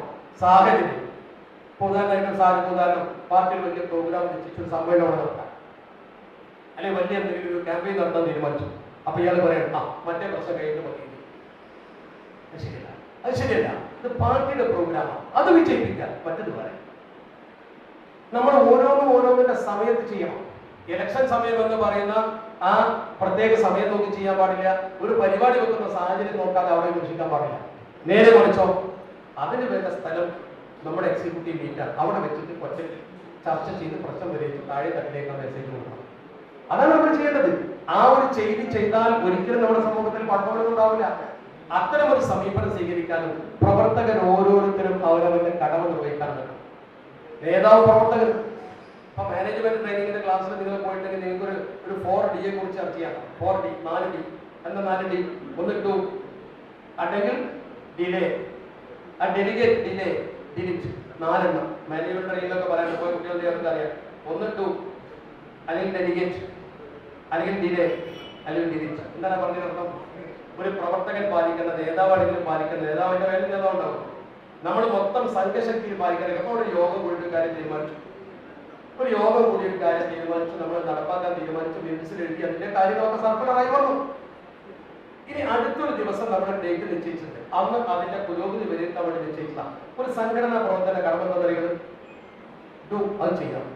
അടുത്ത യോഗത്തിൽ നിങ്ങൾ അത് ചെയ്തു വരണം. നിങ്ങളെ ഏൽപ്പിച്ച ഡ്യൂട്ടി അടുത്ത യോഗത്തിൽ വന്നിട്ട് കൃത്യമായി അവതരിപ്പിക്കണം. അല്ലാതെ ആ യോഗത്തിൽ വന്നിട്ട് അന്നിങ്ങനെ കഴിഞ്ഞില്ല, അല്ലെങ്കിൽ സമയം ഉണ്ടായില്ല, അല്ലെങ്കിൽ ഉമ്മ മരിച്ചു, ബാപ്പ രോഗിയായിരുന്നു, ഇതൊന്നും പറഞ്ഞിട്ട് കാര്യമില്ല. എന്നാ ഉമ്മ മരിക്കുന്നത് വലിയ ഗൗരവമുള്ള വിഷയമല്ലേ, ബാപ്പ രോഗിയാണ് വലിയ വിഷയമല്ലേ, ആണ് അതിനെന്താ ചെയ്യേണ്ടത്? അപ്പോഴാണ് അങ്ങനത്തെ ഒരു പ്രതിസന്ധി വന്നാൽ രണ്ടാമത്തെ ഡെലിഗേറ്റ്. ഇന്ന ദിവസം നമ്മുടെ പാർട്ടിയുടെ യോഗം വിളിച്ചത്, അവിടെ എന്നൊരു കാര്യം ഏൽപ്പിച്ചത്, എനിക്ക് എന്റെ വീട്ടിൽ ഇങ്ങനെ ഒരു പ്രശ്നമുണ്ട്, എനിക്ക് അന്നത് അവതരിപ്പിക്കാൻ കഴിയില്ല, ഞാൻ ഏറ്റെടുത്തത് നീ ഒന്ന് പോയിട്ട് നിർവഹിക്കണം എന്ന് ഈ സംഘത്തിൽ മറ്റൊരാളോട് പറയുകയും ഒരു സഹപ്രവർത്തകന് ചട്ടം കെട്ടുകയും അത് പ്രസിഡന്റിനോടോ സെക്രട്ടറിയോടോ വിളിച്ചിട്ട് അനുമതി വാങ്ങുകയും ചെയ്യുക. അതാണ് സംഘടനാ പ്രവർത്തനം. അല്ലാതെ അന്ന് വന്നിട്ട് എനിക്ക് അങ്ങനെ പ്രശ്നം ഉണ്ടാക്കി ഒരു കാര്യമല്ല. വികാര നിർഭരമായി അവതരിപ്പിക്കും, എനിക്ക് വലിയായിരുന്നു, ഞാൻ ആശുപത്രിയിലായിരുന്നു, അല്ലെങ്കിൽ എന്റെ ഭാര്യയ്ക്ക് രോഗം, ഒന്നും ഒരു കാര്യമില്ല. അത് നേരത്തെ അറിഞ്ഞാൽ പകരക്കാരനെ ചുമതലപ്പെടുത്തി ഈ സംഗതി നടക്കണം, വീട്ടിലെ സംഗതി നടക്കണം. വീട്ടിലെ സംഗതി നിങ്ങൾ നടത്തിക്കോ, വേറെ ചുമതലപ്പെടുത്തിക്കോ. അതിനും കഴിയില്ലെങ്കിലോ ചിലപ്പോൾ നിങ്ങൾ തന്നെ ചെയ്യേണ്ട കാര്യങ്ങളോ ചിലപ്പോൾ വേറെ ആൾക്കാരുടെ നിങ്ങൾക്ക് അറിയുള്ളൂ. അപ്പൊ എന്ത് ചെയ്യാം? ഡിലേ, മൂന്നാമത്തെ ഒന്ന് താമസിപ്പിക്കുക. പ്രസിഡന്റിനോട് സെക്രട്ടറി വിളിച്ചിട്ട് പറയാം, ഞാൻ തന്നെ ചെയ്യേണ്ട കാര്യങ്ങൾ പോലെ അവതരിപ്പിക്കാൻ കഴിയില്ലല്ലോ, വേറെ ഏൽപ്പിക്കാൻ കഴിയില്ല, അതുകൊണ്ട് എനിക്ക് ഇങ്ങനെ ഒരു പ്രശ്നം വീട്ടിൽ വന്നിട്ടുണ്ട്, നമ്മുടെ ആ യോഗം ഒന്ന് നീട്ടി ഒരു ചെറിയ സാവകാശം എനിക്ക് തരണം എന്ന് നേരത്തെ വിളിച്ച് പറയാം. യോഗം നീട്ടി വെക്കുക, അല്ലെങ്കിൽ അവൻ്റേത് മാത്രം ബാക്കി വെക്കാനുള്ള അജണ്ട ക്രമീകരിക്കുക. അന്ന് വന്നിട്ട് പറഞ്ഞിട്ട് കാര്യമില്ല. ഇത് മൂന്നിനും നിനക്ക് പറ്റൂലേ? ഒരു ഉത്തരവാദപ്പെട്ട കൗൺസിൽ മെമ്പറാണ്, അല്ലെങ്കിൽ യൂണിറ്റ് മെമ്പറാണ്, അല്ലെങ്കിൽ യൂണിറ്റ് ഭാരവാഹിയാണ്, അല്ലെങ്കിൽ ജില്ലാ ഭാരവാഹിയാണ്, ഒന്നുകിൽ ഏറ്റെടുത്ത കാര്യം പിറ്റത്തെ ഒന്നിന് ചെയ്തു വരിക, അല്ലെങ്കിൽ പകരക്കാരനെ ചുമതലപ്പെടുത്തുക, അല്ലെങ്കിൽ കുറച്ച് സാവകാശം നേരത്തെ വാങ്ങിയിട്ട് ചെയ്യാനുള്ള മനസ്സ് കാണിക്കുക. ഇതിന് മൂന്നിനും ചെയ്തെങ്കിലോ അപ്പോൾ ഡിലീറ്റ്, തൽക്കാലം തന്നെ ഈ പണിക്ക് പറ്റുക, തൽക്കാലം മാറിയിട്ട് വേറെ ആൾക്ക് സ്ഥാനം കൊടുക്കും, ആ സ്ഥാനത്തിരിക്കല്ലേ, ഒഴിഞ്ഞു പോ, അങ്ങനെ പറ്റില്ല, അവൻ ഈ പണിക്ക് പറ്റില്ല. അത്തരം ആളുകളെ വെച്ച് മുന്നോട്ട് കൊണ്ടുപോകാൻ കഴിയുന്ന പാർട്ടി. അപ്പൊ പിന്നെ അവിടെ അള്ളിപ്പിടിച്ച് നിൽക്കുന്ന ഏർപ്പാടുണ്ടല്ലോ, അവരെ ആദ്യം പിടിച്ച് പുറത്തു പോകും. ഞാൻ അങ്ങനെ പറയുമ്പോൾ നിങ്ങൾ കലാപുണ്ടാക്കാനല്ല ഞാൻ പറയുന്നത്, പാർട്ടി മുന്നോട്ട് പോകണമെങ്കിൽ അതേ പറ്റും. അപ്പോഴേ ശരിക്ക് ഒരു നല്ല ഒരു വഫാഖിന്റെ അടുത്ത് എന്ന കാഴ്ചപ്പാടോട് കൂടി നമുക്ക് മുന്നോട്ട് പോകാൻ പറ്റും. അങ്ങനെ വരുമ്പോൾ നേതൃത്വവും അണികളും തമ്മിൽ നല്ല ബന്ധം കിട്ടും. ഒരു കാര്യം കൂടി ഞാൻ പറഞ്ഞാൽ അവസാനിപ്പിക്കേണ്ടത്, 6 മണിക്കെങ്കിലും അവസാനിപ്പിക്കേണ്ടതുണ്ട്. കാരണം പിന്നെ അങ്ങനെ മറ്റു നിസ്കാരത്തിന് ഒരുങ്ങേണ്ടതല്ലോ, കുറേ സമയം, എന്നാൽ തന്നെ 2 മണിക്കൂർ, അതിനപ്പുറം കേട്ടിരിക്കാൻ കഴിയില്ല.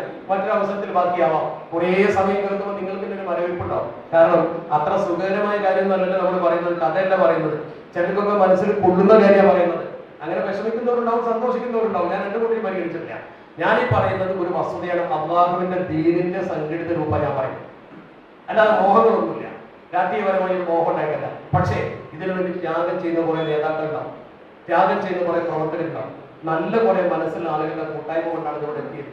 നിങ്ങൾക്കറിയില്ലേ, CH മുഹമ്മദ് കോയ സാഹിബിനെ പോലുള്ള ആളുകൾ, അതുപോലെ നമ്മൾ നേരത്തെ പറഞ്ഞ മഹാരഥന്മാർ. ഞാൻ ഒരു നേതാവിന്റെയും ചരിത്രം പറഞ്ഞിട്ടില്ല, കാരണം ആ ചരിത്രം പറഞ്ഞ് നിങ്ങളുടെ മനസ്സിലെ ഇങ്ങനെ ആ ഒരു വികാരം നിർഭരമായി കൊണ്ടുവരിക എന്നതിലുപരി ഇന്നത്തെ ക്ലാസ്സിൽ ഇവിടെ ഞാൻ ഉദ്ദേശിച്ചത് ഇതിനെക്കുറിച്ച് പഠിക്കാനും മനസ്സിലാക്കാനും ഒരു തലമുറക്ക് ബോധം ഉണ്ടാവുക എന്നതാണ്. എന്നെ കേൾക്കുന്ന പ്രിയപ്പെട്ട ചെറുപ്പക്കാർ മനസ്സിലാക്കേണ്ടത്, നമ്മളിത് ചെയ്തില്ലെങ്കിൽ എന്ത് സംഭവിക്കുമെന്നാണ് നിങ്ങൾ ചിന്തിക്കേണ്ടത്. നമ്മുടെ ഈ കൂട്ടായ്മ ഇട്ടേച്ച് പോയാൽ എന്താവും, നമ്മളിങ്ങനെ പുറകോട്ട് പോയാൽ എന്താവും. നിങ്ങൾ തൊട്ടപ്പുറത്തെ മുസ്ലിങ്ങളുടെ അവസ്ഥ നോക്ക്, നിങ്ങൾ ബീഹാറിൽ പോയി നോക്ക്. ഞാൻ പോയി കിഷൻഗഞ്ച് എന്നൊരു പ്രദേശത്ത് അവിടെ സ്ഥാപനത്തിൽ പോയത്. ആ കിഷൻഗഞ്ച് എന്ന് പറയുന്നത് ബഹുഭൂരിപക്ഷം മുസ്ലിങ്ങളാണ്. ഒരു പുരോഗതിയില്ല, ഒരു പുരോഗതിയില്ല, ഒരു സംഘശക്തിയുമില്ല, ഒരു ബോധവുമില്ല, ഒരു ബോധവുമില്ല. നമ്മുടെ ഈ തലശ്ശേരിയിലേക്കാൾ കൂടുതൽ മുസ്ലിങ്ങളുള്ള പ്രദേശം. ആ പാവങ്ങൾക്ക് ദീൻ എന്താണെന്നറിയില്ല, വിദ്യാഭ്യാസം എന്താണെന്നറിയില്ല. നിങ്ങൾ ഓർത്ത് നോക്കും, അവിടെ എത്ര മുസ്ലിങ്ങളുണ്ട്. എന്തുകൊണ്ട് അവർക്ക് ഈ ഒരു അവസ്ഥ വന്ന് ഭവിച്ചു? ഒരു സംഘശക്തിയുടെ കുറവാണ്. UP-യിൽ പോയി നോക്ക് നിങ്ങൾ, ബംഗാളികളോടൊക്കെ തൊഴിൽ ചെയ്യുന്നത് നിങ്ങൾ കാണുന്നില്ലേ? ആ ഒരു അവസ്ഥയിലേക്ക് നമ്മൾ എടുത്തെറിയപ്പെടണം. നമ്മുടെ ഈ പൂർവികർ ഈ ത്യാഗം ചെയ്തില്ലായിരുന്നെങ്കിൽ നമ്മൾ ഇവിടെ എത്തുമോ?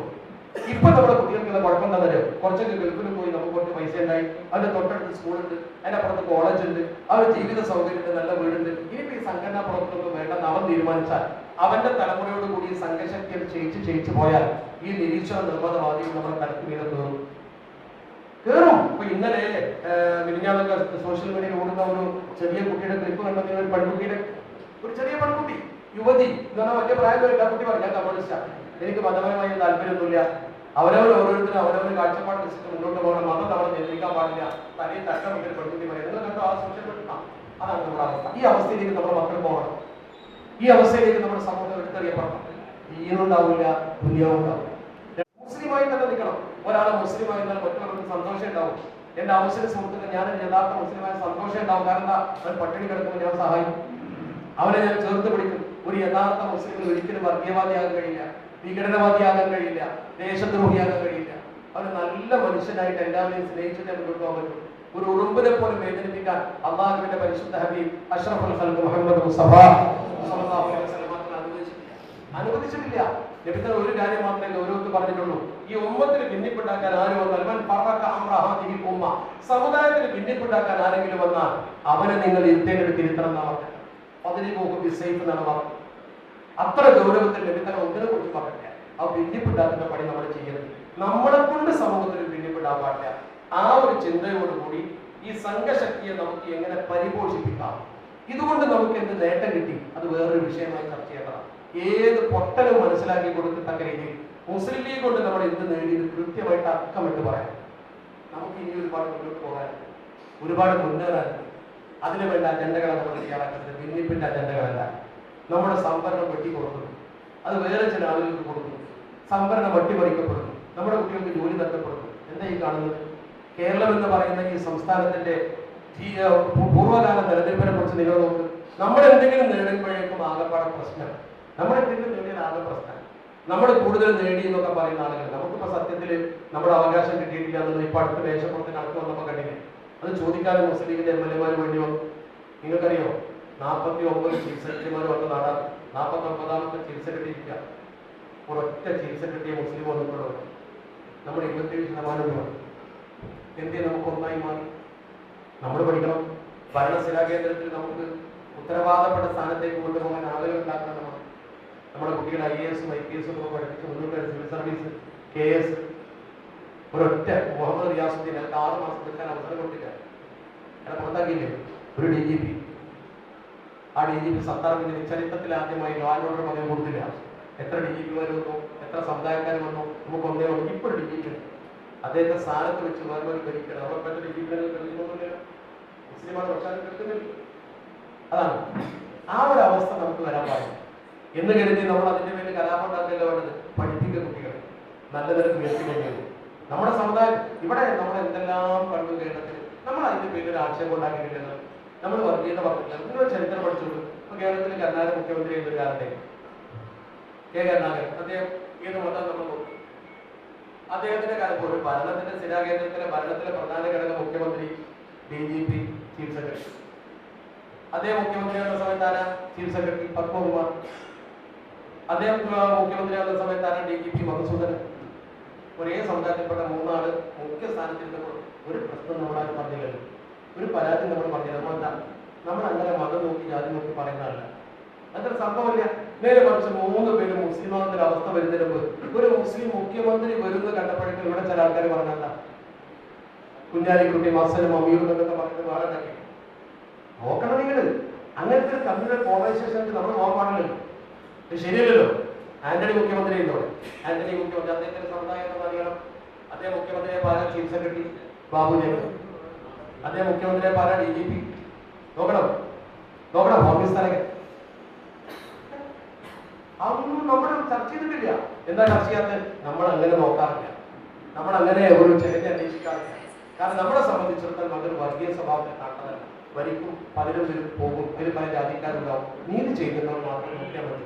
പക്ഷെ നമ്മൾ അധികാരത്തിൽ വരുമ്പോഴേക്കും ഈ തരത്തിലൊരു സമീപനം സ്വീകരിച്ചാൽ, അപ്പൊ അത്തരം സമീപനം സ്വീകരിക്കുന്നതിനെ നമുക്ക് ഒരിക്കലും മതപരമായി തടുക്കാൻ കഴിയില്ല. അതൊരു വർഗീയ പ്രശ്നത്തിലേക്കും അത് രാഷ്ട്രീയമായിട്ട് ചെറുക്കാൻ പറ്റും. ഞാൻ പറയുന്നത് മനസ്സിലാക്കാം. ഇത്തരം പ്രശ്നങ്ങളെ രാഷ്ട്രീയമായി, അതായത് നമ്മുടെ കയ്യിലുള്ള ബാലറ്റിലൂടെ മാത്രമേ നമുക്ക് തടുക്കാൻ പറ്റൂ.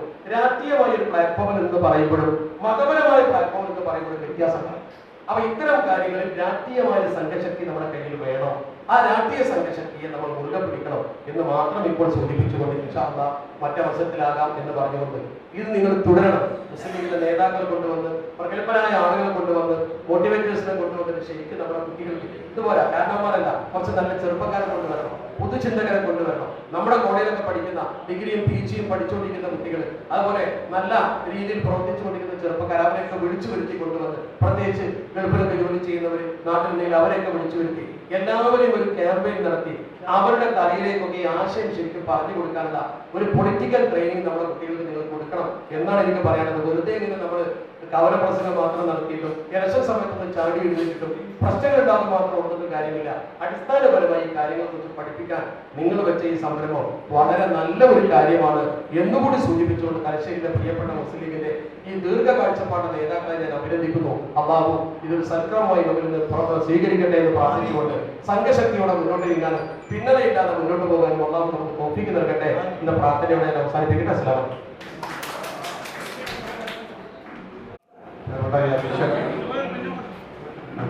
എല്ലാ നേതാക്കന്മാരും സഹപ്രവർത്തകർ നമ്മുടെ ഈ ക്ലാസ് വളരെ ഗുണകരമായിട്ടുള്ള ഒരു ക്ലാസ്സാക്കി മാറ്റാൻ സഹായിച്ചിട്ടുണ്ട്.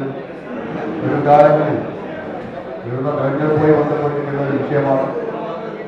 ആ വിഷയം പഠിക്കലെന്ന ലക്ഷ്യം വെച്ചുകൊണ്ടാണ് ഞാൻ ക്ലാസ്സിൽ എടുത്തത്. പങ്കെടുത്ത എല്ലാ ആളുകൾക്കും ഒറ്റ വാക്കി നന്ദി രേഖപ്പെടുത്തിക്കൊണ്ട് ഈ പരിപാടി അവസാനിപ്പിച്ച് അറിയിക്കുന്നു.